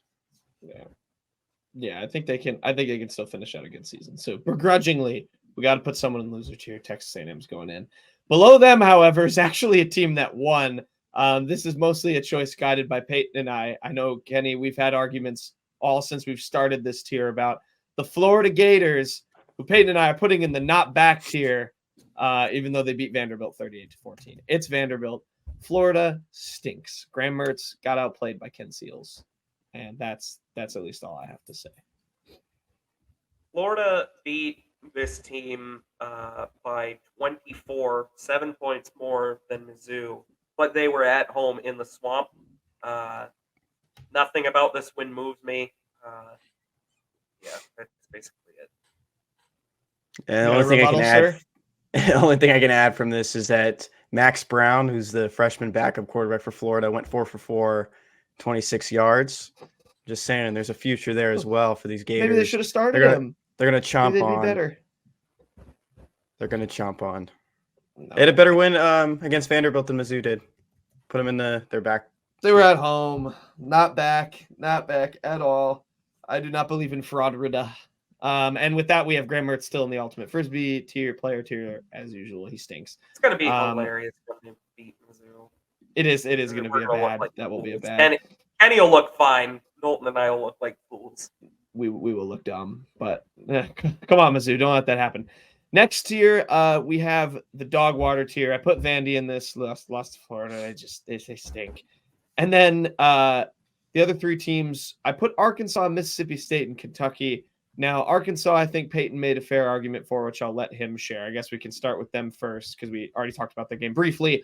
Lost 27-20 at home to Ole Miss, but just the way their season has started, I think Peyton, put it staring down the barrel of going 2-5, and now one game away from doing just that. Yeah, no, that was they actually were on the road at Ole Miss, but they. Oh, you're right. They desperately needed a win. This was probably the better chance of them to win to avoid going 2-5, and it didn't happen. They took the lead in the second half with like a flurry, where their offense actually looked coherent. But again, the same things bit them. I mean, they couldn't get their run game really going to control the game. KJ Jefferson made another horrible throw that lost them the game. It's just been a disaster in Arkansas, and it's kind of awesome. I don't like Arkansas at all, so I really feel absolutely nothing watching them go 2-4. Now they got to go into Alabama to try and avoid going 2-5. I mean, you look at Arkansas's schedule, I can't find 4 more wins for them. I really can't. I think they are going to miss a bowl game entirely. This has just been an absolute debacle of a season for Arkansas, and it's awesome. My favorite part is, you look back at last season, Mizzou's Black Friday win over Arkansas, and Drinkwitz goes and hugs KJ Jefferson, telling him, good job, and I hope you go to the NFL. Yeah, he was telling him, please do not come back to Arkansas. I do not want to have to try to face you again. And KJ is just not having the same year. He doesn't look like the same quarterback. Watching that Texas A&M game as well, it just looks lost out there. It's just not the same dominant guy who can do it with his arm and his leg. He's a big, strong, physical quarterback, and we've seen that for the last 2 or 3 seasons. It's just not the same guy. And we had Max on for the preview, and I got to disagree with Max Chadwick. He said that he thinks Arkansas would keep KJ Jefferson. Definitely coming into the season, they would have, or the Razorbacks would have. But as of right now, I think they would take Brady Cook over KJ Jefferson and what they've seen from KJ through halfway through a season. Yeah, and one last thing to add. I don't think this is all KJ Jefferson's fault. I think Dan Enos was a bad hire for them at OC. A lot of goofy play calls, just doing a lot of things that I don't think played to KJ Jefferson's strengths. And he's spending more time feuding with students in emails than he is trying to fix the offense. So I do agree with you now. Were Mizzou offered KJ Jefferson straight up for Brady Cook, I think Mizzou would decline that trade. I like how you said straight up, like there'd be like some future first round picks. Maybe an extra scholarship in there. Yeah. The trade thing, though, what we've been talking about, Payton, is not that the Mizzou would make the trade. It's just that if another SEC team could just take Brady Cook away without doing anything, that Arkansas would do that. Yeah, certainly. And it's not necessarily Mizzou has a choice. They just take the quarterback away. And they don't trade. Arkansas would definitely take him. Then Arkansas would do that. Yeah. The only other thing I'll add to this is the running back, Raheem. So he goes by Rocket Sanders, right? He's on track. I know he got a lot of hype like preseason. He's on track for like his worst year ever. I mean, he's still not over 100 rushing yards on 34 carries and 2 touchdowns he has this year. Man, I hate to hear that. And also just, first of all, like he had an over 1,000-yard season last year. And if your name is Rocket and you play running back, you got to be good. I mean, otherwise you get the nickname Rocket taken away. I'm pretty sure he's been dealing with injuries. And again, this offense in general has just been very discordant. Yeah. Not really played to anybody's strengths, but yeah, it's just been a disaster straight up. Keeping an eye on Trajan Jeffcoat here. He totaled 4 tackles, 3 solo. He had a sack, and all 3 of his solo tackles were for loss. Okay. Dang, Mizzou. Good day for Trajan Jeffcoat. Mizzou actually could have used that against LSU, to be fair. All right, moving on. We'll talk. Do you guys have any thoughts on? I know we talked about them mostly with Georgia, but I put Kentucky in dog water for losing 51-13 to the Dogs and somehow still being ranked. That's my biggest gripe. I do not think this team deserves to still be in the top 25. I know it's Georgia. Mizzou, I'll stick my neck out and say this. Mizzou will not lose that badly to Georgia. I don't believe that will happen. I know the defense has had its problems, but I don't think they will surrender 51 points. And I think they'll score maybe a slightly more than 13, but I think they'll have better offensive success than Kentucky did. So I thought that was annoying, and I'm still putting them in dog water for it.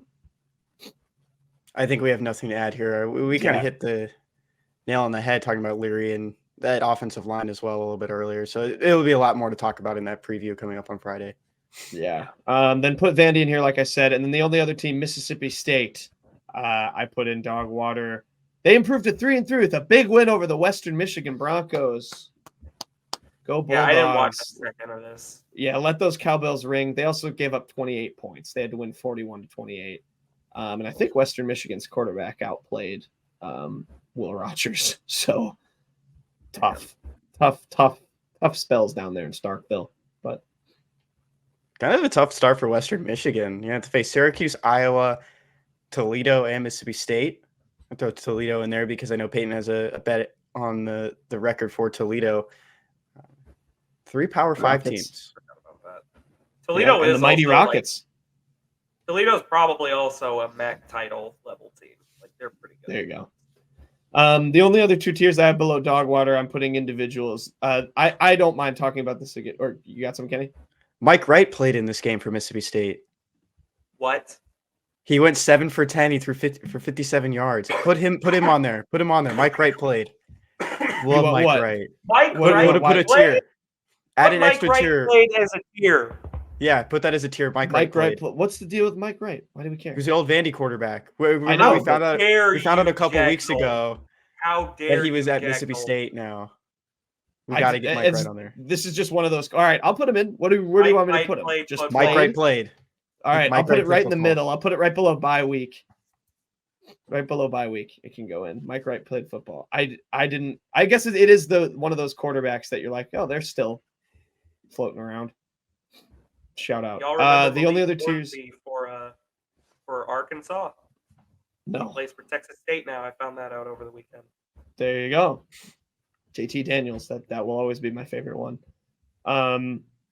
I'm making a disconcerting signals tier because I really don't mind talking about this again because the fact that we have a penalty that we never have heard of ever called 3 times in the same game is just insane to me. So the ref, I'll put a ref in that tier. It was also called in Georgia, Kentucky, right? Yeah. Was it? Yeah. So clearly a memo was sent by the SEC. Yeah, something was passed down the pipeline. So get ready to learn disconcerting signals, buddy. That's going to be called, I guess, a lot more. Then last tier, Payton talked about it. Feel free to add whatever you want. It's the snap infraction tier, and Mr. Tollison's going in it. I was also just, it did feel like the play that lost Mizzou the game. You know, I hate to gripe on it more, but like Payton said, you gotta be better. You know, as the center, making those kinds of plays. So It's just bad. You got 150 on the clock. You are down 3. You're on LSU side of the field with a 3rd and 1. It's all there for you to win that game. You cannot have your head anywhere else but focusing on just every little thing you need to do there. I think because that, I feel like I remember saying, like, it was Kenny and I both talked about it after the Vanderbilt game, I believe, how one of these snaps was really going to cost Mizzou. And boy, oh boy, did it. I mean, that or the Jayden Daniels 3rd and 11 scramble Pickup. inside his own 20. Those two games or those two plays are the ones that define the game for me. I'm going to read you a breakdown from Alan True from 2020 before Connor Tollison joined the Mizzou Tigers. College-ready build. Well-developed in both upper and lower body with above-average length. Good athlete with excellent balance and ability to run. Sorry, I got a KFC ad. To run and make blocks in space. Strong moves defenders and finishes blocks. There's a lot more here, but he projected him as a day 3 pick in the NFL by the end of his college career. I don't know if Connor Tollison's on that path. He got an offer from Alabama. Wow. Did he really? Oh, what could have been big time offers. Could have been snap infracting in the college football playoff. Western Michigan, West Virginia, Texas A&M, Tennessee State, Tennessee, SEMO, Purdue, Ole Miss, OU, Memphis, Louisville, Kentucky, K-State, Kansas, Iowa State, Indiana, Illinois, Arkansas State, Alabama, and Mizzou. He had schools. I'll give him this. I mean, Connor Tollison as a blocker has been much improved this season. But agreed. Penalties are a huge part of playing O-line, and he is absolutely not silencing anyone with that in that department. It's a tough position. You got to do, a very simple thing over and over and over again, but you have to do it perfectly every time. And it's a if thankless you mess it up job. in a moment like that, yeah, no doubt. Nobody's going, hey, way to snap the ball properly. Yeah, but it is something you have to do perfectly over and over. So tough. Well, hopefully he gets everything right against Kentucky because Mizzou, that's a big game now for a bounce back opportunity. We'll get to that on Thursday. That's the SEC tier list for this week. And with that, we will segue. We'll keep the show rolling, move on to quick hits.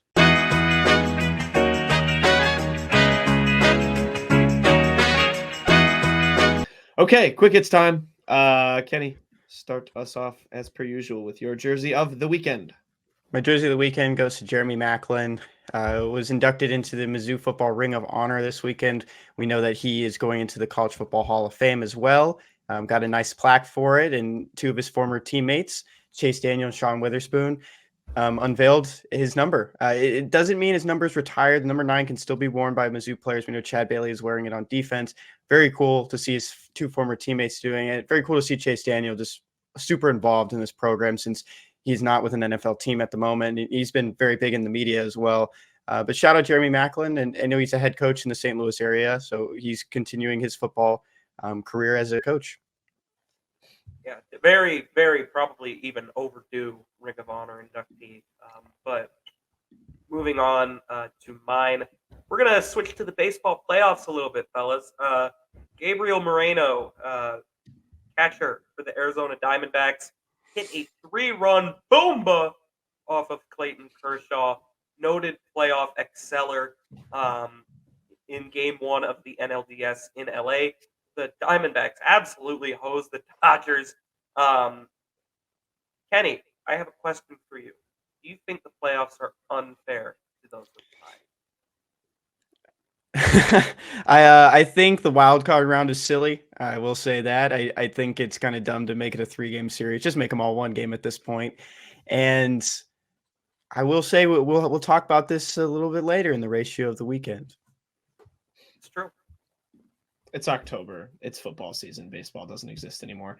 My jersey of the week goes to Jaylen Brown of the Boston Celtics. But let's talk about preseason basketball. Yeah, okay. preseason basketball is back. Yeah.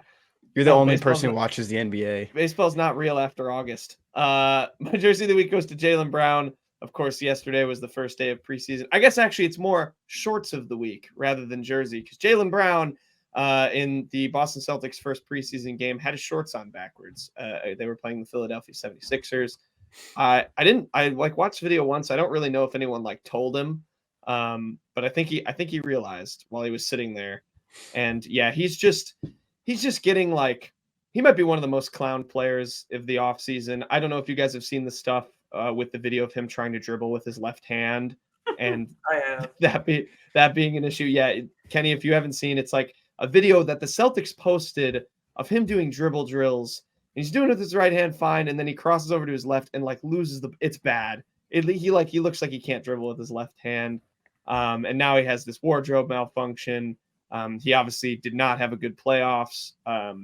Was getting clowned there. So see if he can have a bounce back season in 2024. But also, do you guys remember when Malik Beasley for the Lakers came out and he had the wrong shorts on? That reminds me of that incident. That's from a while ago. But he had their warm-up shorts on. It happens in baseball sometimes. I remember when Zach Greinke was a Brewer, he came out with the Brewers jersey on that was in German and not the one that was actually in English that said Brewers. And I don't know if he did that on purpose just because he's Zach Greinke, but it's something that you just completely didn't notice until you actually looked at his jersey and it was not in English. Das Brewers. There you go. Yeah, right. So shout out to Jaylen Brown. We're going to do Ken's sports shorts now. This is going to be an interesting one Hands this up, week. Bolton. I have to kind of explain this one to you. So the Mizzou Tigers are 66, 67, and 1 all time against teams currently in the SEC. So like I've said before, these records, I'm talking about Texas A&M. They're 7-9 against Texas A&M. That includes games when they were in the Big 12. It doesn't just include games against, because it wouldn't even be possible to be 7-9 against Texas A&M in the SEC. So the Mizzou Tigers have a 500 record against 3 SEC teams, and I will want you guys to guess those 3 teams. Can I, before we do that, so you said they're 66, 67, and 1 against in the current SEC teams. So if they beat 500 Kentucky, on they'll the be- dot. Yes, 500. They're 500 against 3 teams. So if Mizzou beats Kentucky this weekend, they'll be 500 all time against the SEC. So is that what I'm hearing? Yep, correct. Nice. It's a fun fact. Okay, the 3 teams they're 500 against. Payton, am I first? Payton first? You go first, I'm Payton. thinking. I see. Mizzou has played LSU 4 times in history now, and I honestly think they may be 2-2, but I'm not going to guess them right now. I'm going to keep off that. We know they're at least 1-1. Arkansas, they absolutely own them, so it's not Arkansas. Florida, maybe. It's not Bama. Ooh, I don't hate Maybe Florida. Auburn. I think South Carolina is probably hovering around that range. I did see a weird stat. It feels like Kentucky owns Mizzou, but I did see a weird stat about that series from Gabe DeArmond this morning. Maybe Tennessee? They might be right around. I'm going to guess Tennessee. I think they're 500 against Tennessee. The Mizzou Tigers are 5-6 against Tennessee. Oh, tough. Good guess. They own Okay, that I series like- when they enter. Dang. I like a lot of the teams that you said. I feel like Kentucky could be a good one. And maybe part of the reason Kenny is asking this question is because they're 500 against Kentucky and they play Kentucky this weekend. Could be a clue in there. I like Kentucky a lot and I like Florida a lot. And I actually don't hate your LSU shout if they've only played 4 times. Because I know they're at least 1-2 because they lost in Baton Rouge once. And so the question is, did they get a win the first time they played? And if it was back when Mizzou first entered, Mizzou was really good. So maybe. It wasn't. It was like in the 70s. Okay. Well, then it's like a toss-up. But I think honestly, by that logic, knowing they're at least like 1-2, I'm gonna hope that Mizzou did win that game, and I'm gonna guess the LSU. No, should I not? No, just go for it. Face. LSU. The Mizzou Tigers do have a 500 record against LSU. Okay. They are 2-2. And you were right. It was in 1978. It was the first time these two teams met, and it was in Memphis, Tennessee. Oh. And the Mizzou Tigers won 20-15.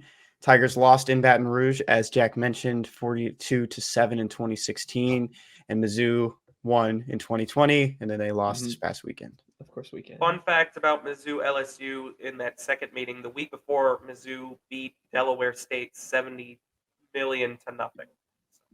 That's it. All right, next guess. Go Hornets. So I almost feel like Mizzou is maybe above 500 against Florida because there were. I hate to sound like one of the other SEC fan bases. Mizzou beat the crap out of Florida during a lot of Florida's down years. They never tripped up really and faltered. But I don't have a lot of other guesses. I have my next two. I think they're above South Carolina. I think they're above 500 against South Carolina. Kentucky is still definitely there. But I'm going to say Florida.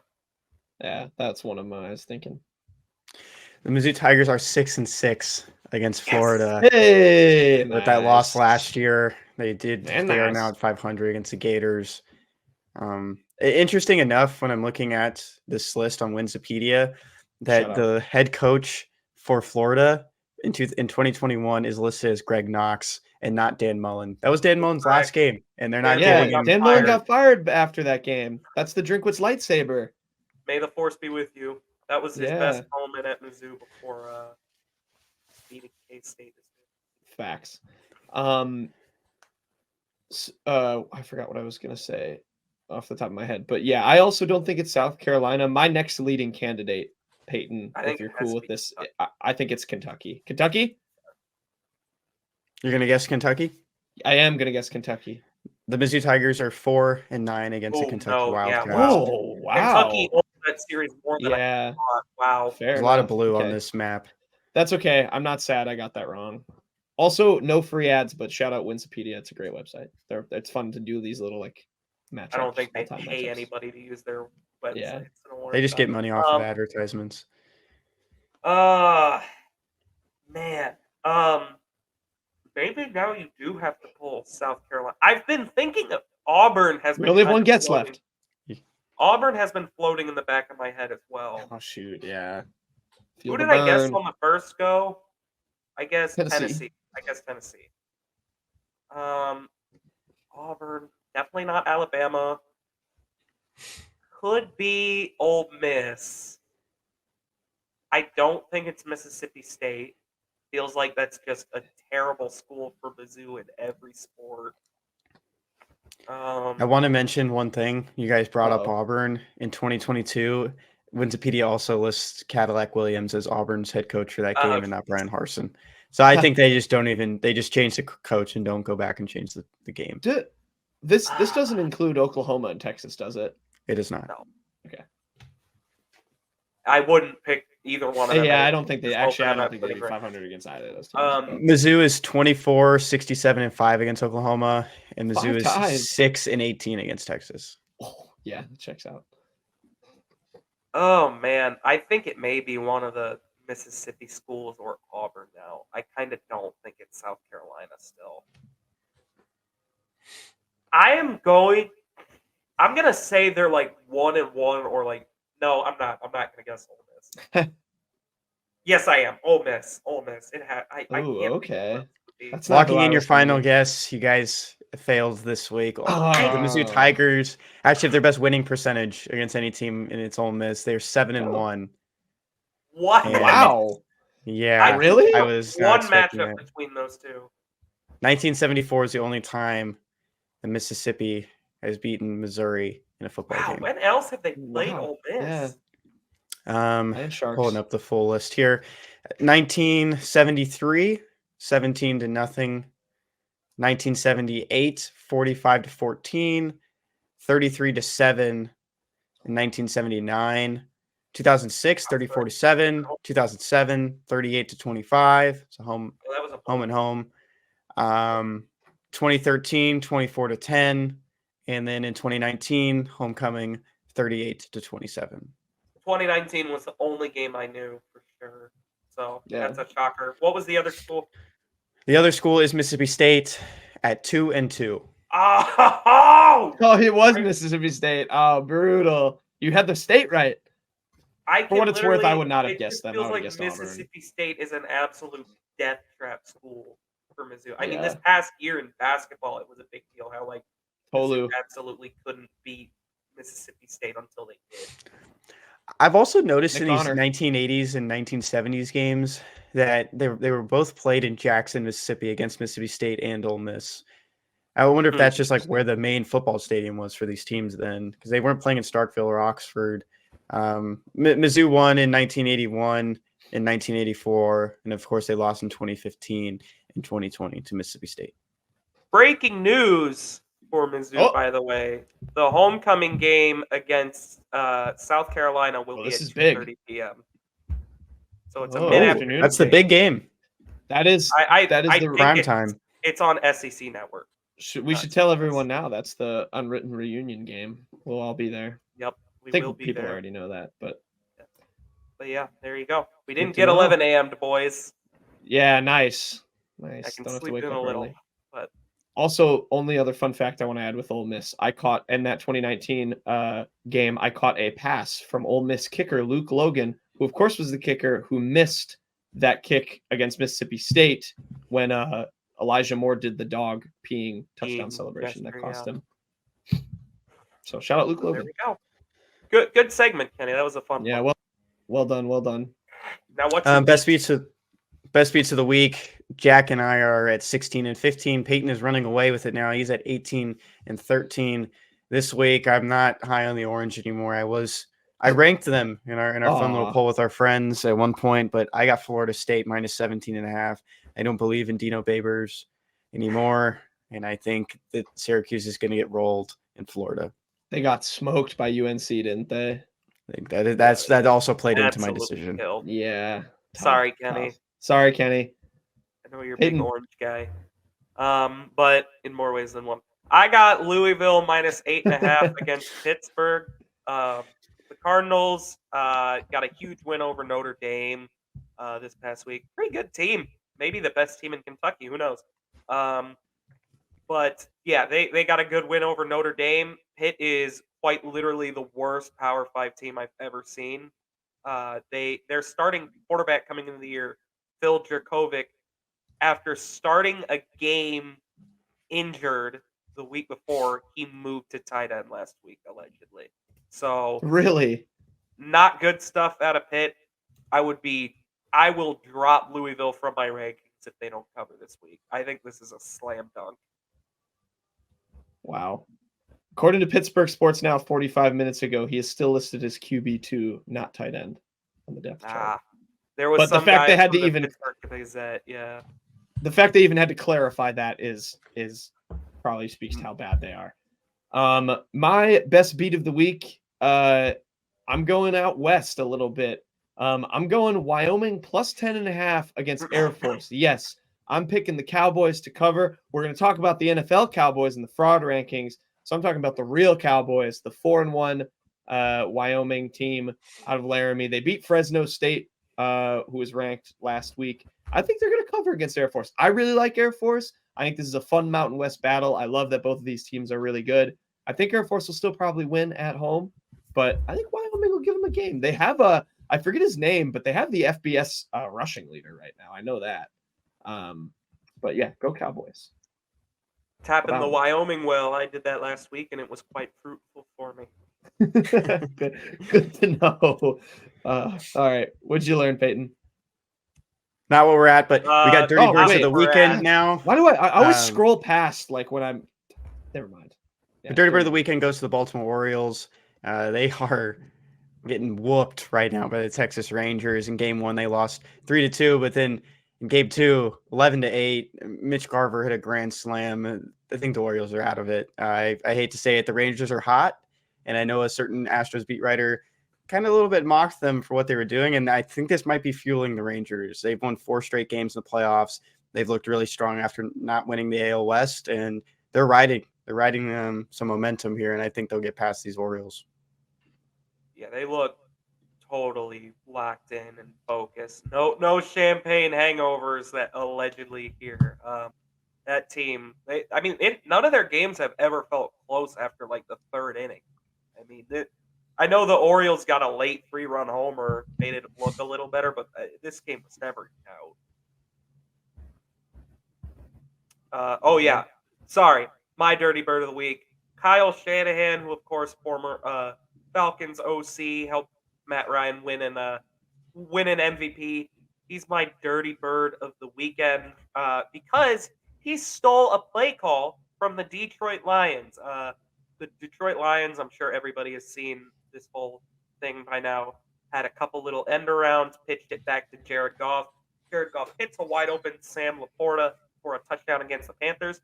Hours later, I swear to God, Kyle Shanahan was watching this and was like, "Oh, that was so cool. Hey, George, Brock, and whoever else pitched, come here." And then they just practiced that play. Yeah, they practiced that play. I mean, it's the same play. They threw it to George Kittle for a touchdown. The exact same play. So Kyle Shanahan also was just toying with the Cowboys late in the game, just feeding touchdowns to Kyle Juszczyk and Jordan Mason. So he's my dirty bird of the week. Shout out to George Kittle, by the way. I came into Sunday night with a 50-50 shot at winning one of my fantasy league games this week. Had him, 3 touchdowns. I am now at a 85% chance to win. So thank you, George. My dirty bird of the week goes to former Oregon Duck. And also, you could argue the Miami, their little alternate logo has the cane. You know, it's like a bird type creature. But it's going to Miami Hurricanes coach Mario Cristobal. Dude, I like this is one of the most insane things I've seen. College football just gets better and better. For those of you who might not have seen, Miami was up 20-17 against Georgia Tech with 39 seconds left and the ball on 3rd and 10. Georgia Tech, no timeouts. All Miami has to do, you would say, kneel the ball out. No, they run it. Running back fumbles. Georgia Tech marches down in 2 plays, wins the game on a walk-off touchdown, and costs Miami. They still ended up ranked this week in the poll, but they were number 17 when they lost that game. Just like unbelievable. I just don't know how. I watched it over and over and over again, like to just try and understand what Cristobal might have been thinking. I was texting Peyton about it. I know, Peyton, you sent a just text to some of our friends that just says he genuinely should be fired for this. I did a little deep dive, or someone on Twitter did, and I found the tweet. He never kneels. This season, when they're up big at the end of the 4th quarter and they have the ball, he just lets his players run out the clock. It's just insane. I don't know what we would do on this show if Eli Drinkwitz had that happen and Mizzou lost a game that way. I know Miami, when the Georgia Tech guy was running in the end zone, I saw a couple bottles fly on the field because the Miami fans were just so pissed. But just unreal coaching. We've seen some strange decisions coaching wise all year in the NFL and in college, but my God, this is why you love college football, if nothing else. This is so funny. The runner's knee was down. That's all I got to say. He was down. That should not have been. Oh, yeah? Throw. You watch the actual video. His knee was down. I did not doesn't review matter. it. Oh, it does matter because if they actually rule it correctly, then it's not the Georgia Tech does not get the ball. That was a stupid decision all around. But he was down. I mean, yes, he was down. I do agree with that. Not disputing that. Absolutely. I didn't watch the film back, but yeah, it doesn't matter. That's Mario like Crystal Ball. It does matter. It does matter. I know it's a stupid you decision. deserve to lose. You deserve. No, to lose you do if not run it deserve with to that lose. time. That's Yes, just you what he do. does.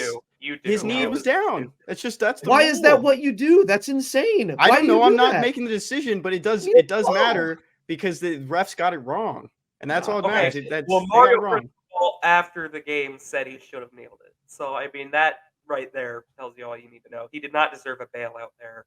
This is the dumbest thing I've ever seen in my life. Take a knee. It's crazy. What are you trying to prove? Why are you running the ball? There's no reason other than to stat pad a little bit. I can't think of any other logical reason to run the ball here other than to pad the stats a little bit. There is those green numbers on their uniforms are also ugly, so they deserve to lose because of that. So yeah, and also the stadium was like empty. Nobody. It's just a sad state over there. I mean, they were 4-0 entering this game, and there was like nobody there. And yes, it was against Georgia Tech, but geez, just a bad look all around. Don't knock Haynes King. He's him. Haynes King. Oh yeah, dimes. That's another quarterback. Yeah, another weird quarterback movement. Georgia Tech legend. All right, Peyton, what'd you learn? Best thing I learned this week: James Franklin, another former Mizzou quarterback, was back at Mizzou over the weekend. Had a very heartfelt message that he sent to Brady Cook in particular.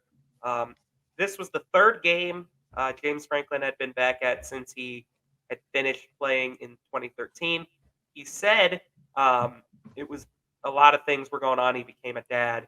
He was playing in the CFL. But really, he just felt kind of bitter about his experience at Mizzou. Never really, he just felt like it really wasn't, he wasn't overly appreciated, or basically just that the fans it was just a tough time for him. But now he's starting to come back out of that, starting to feel the love for Mizzou, and that's good.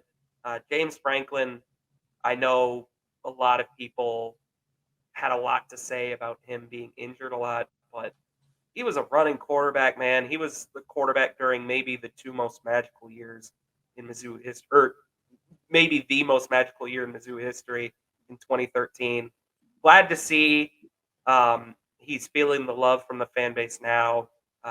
Really good message for Brady Cook, because, I mean, we remember earlier this year after K-State, Brady Cook did all but confirm, yeah, he hears the criticism from the fan base, and he really just wants to be a beloved part of history here at Mizzou. James Franklin gave him some encouragement here.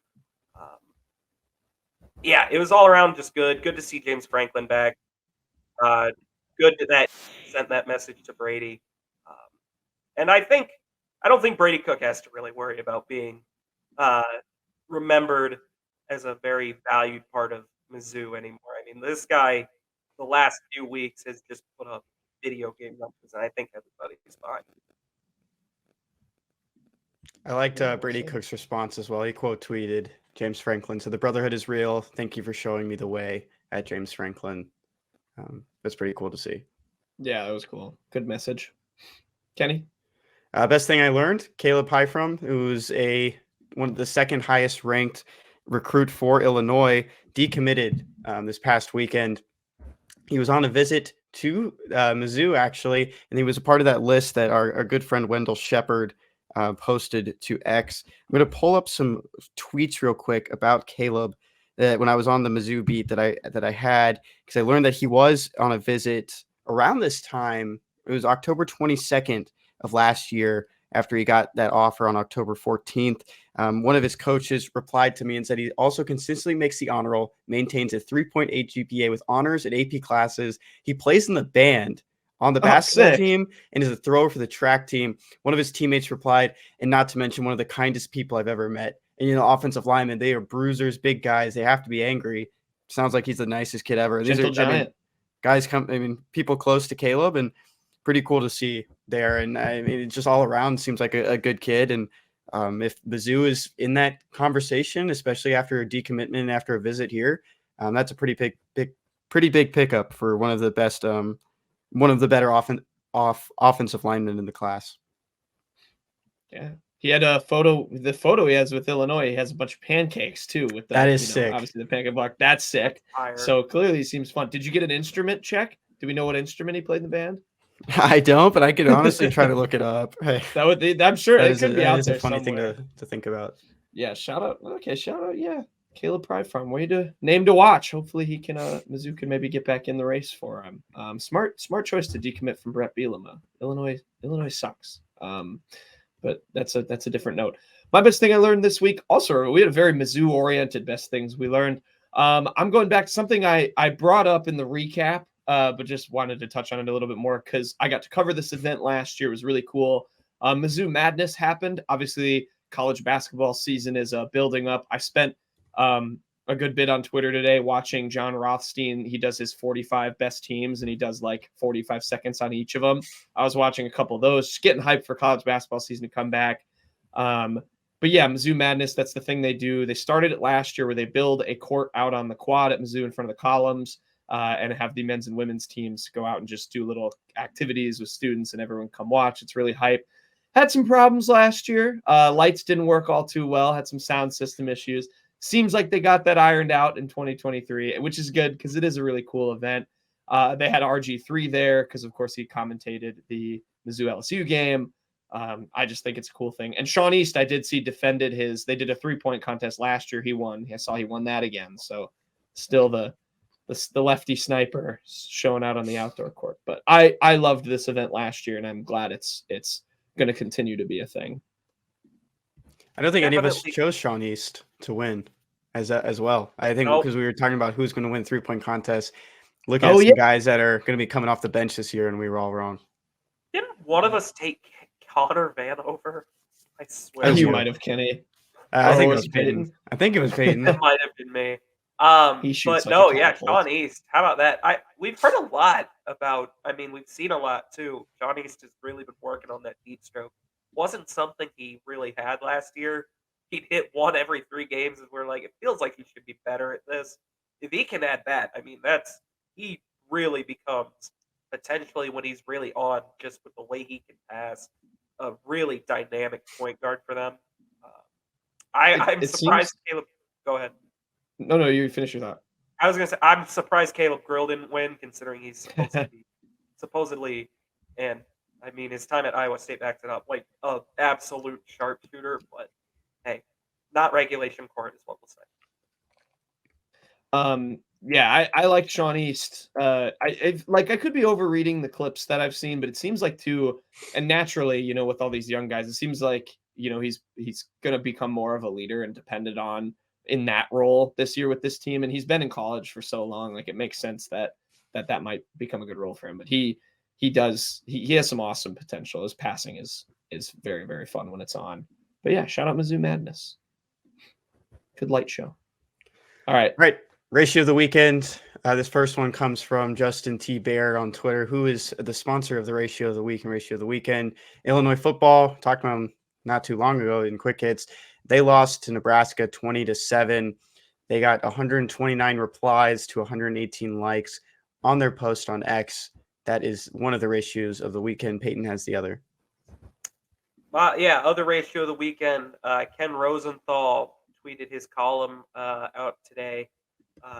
No easy answers if playoff format leads to upsets in division series. Column. He got on this 506 replies. Does not show the quote tweets anymore on the web app. Thanks, Elon.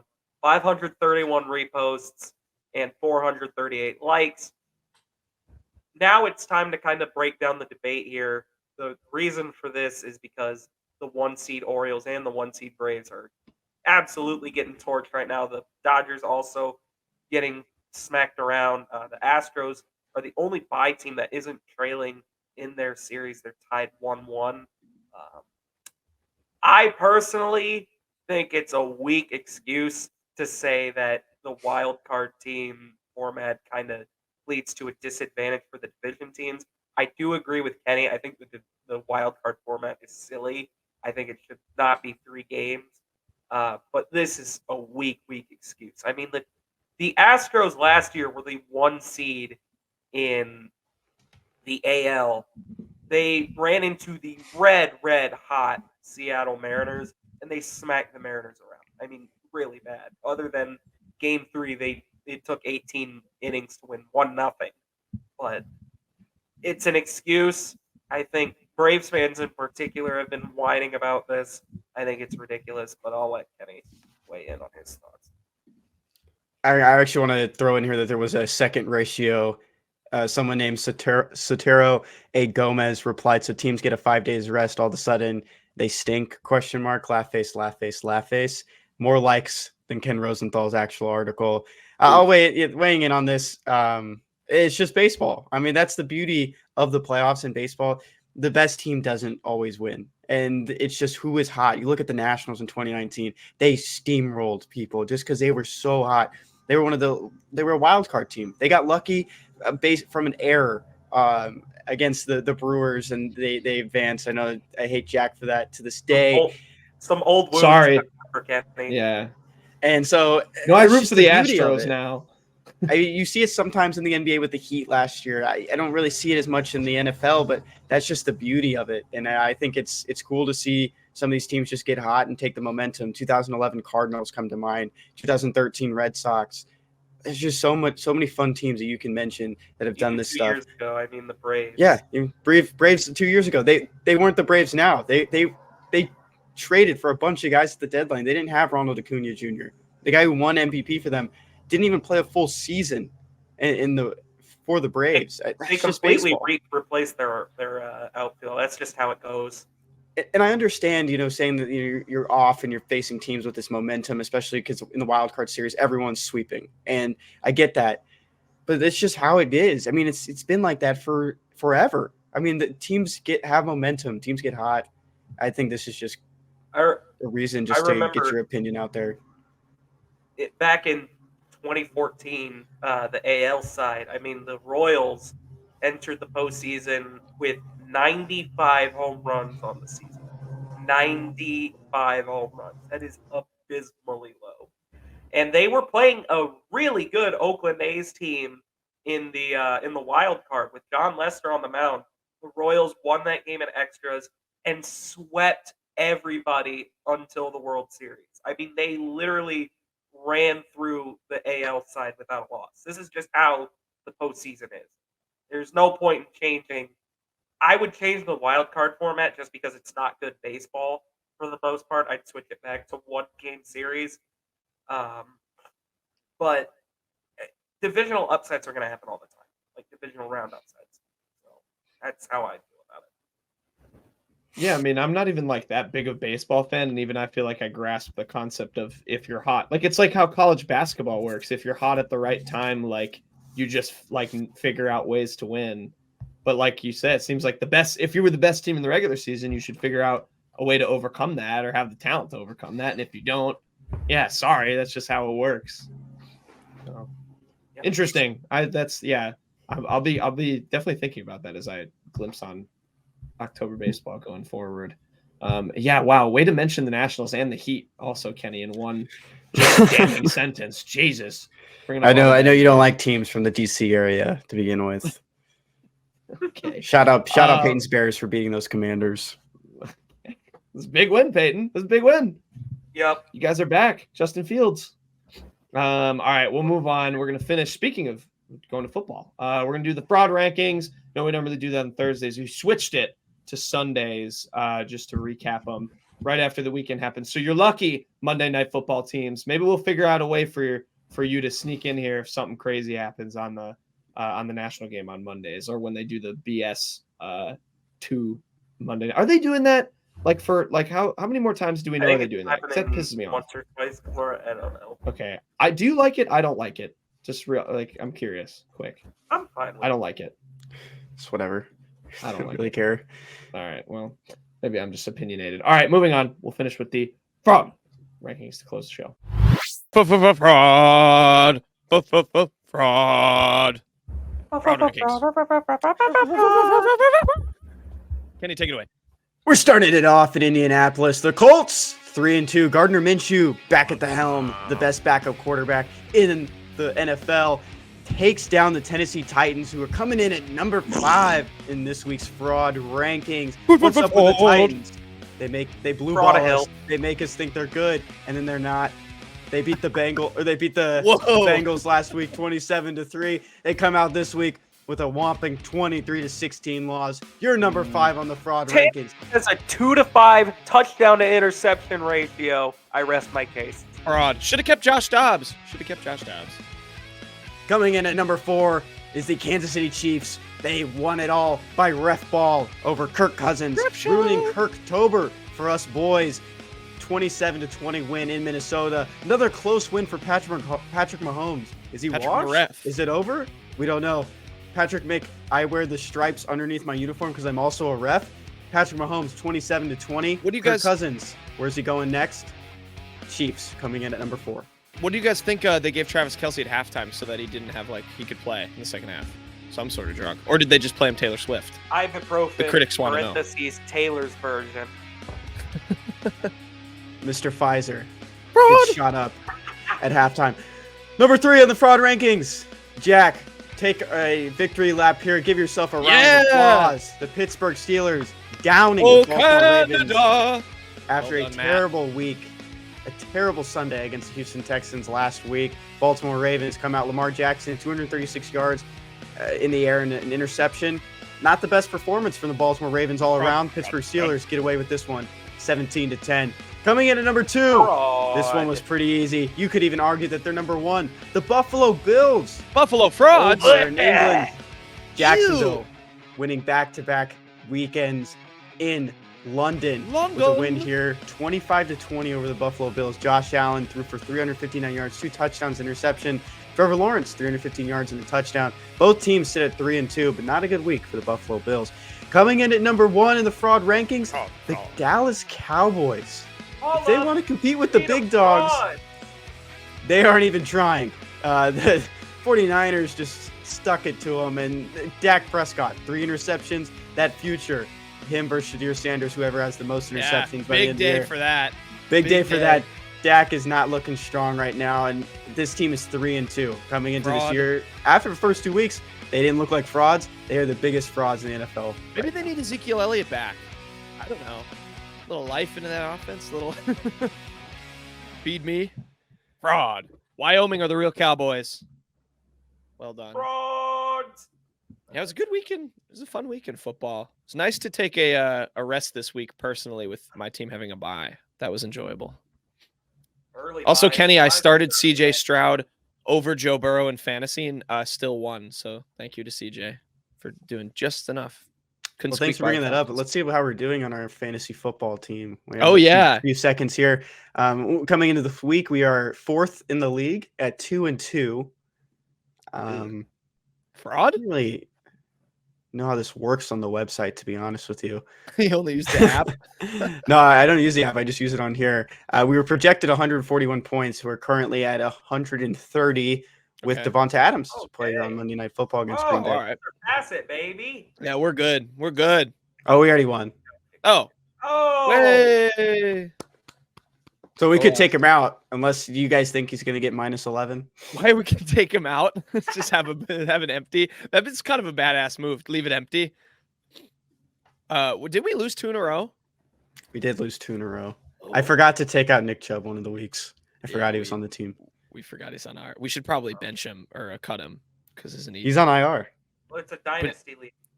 Oh, good. That's right. Dynasty league. Keep him in. All right. Nice.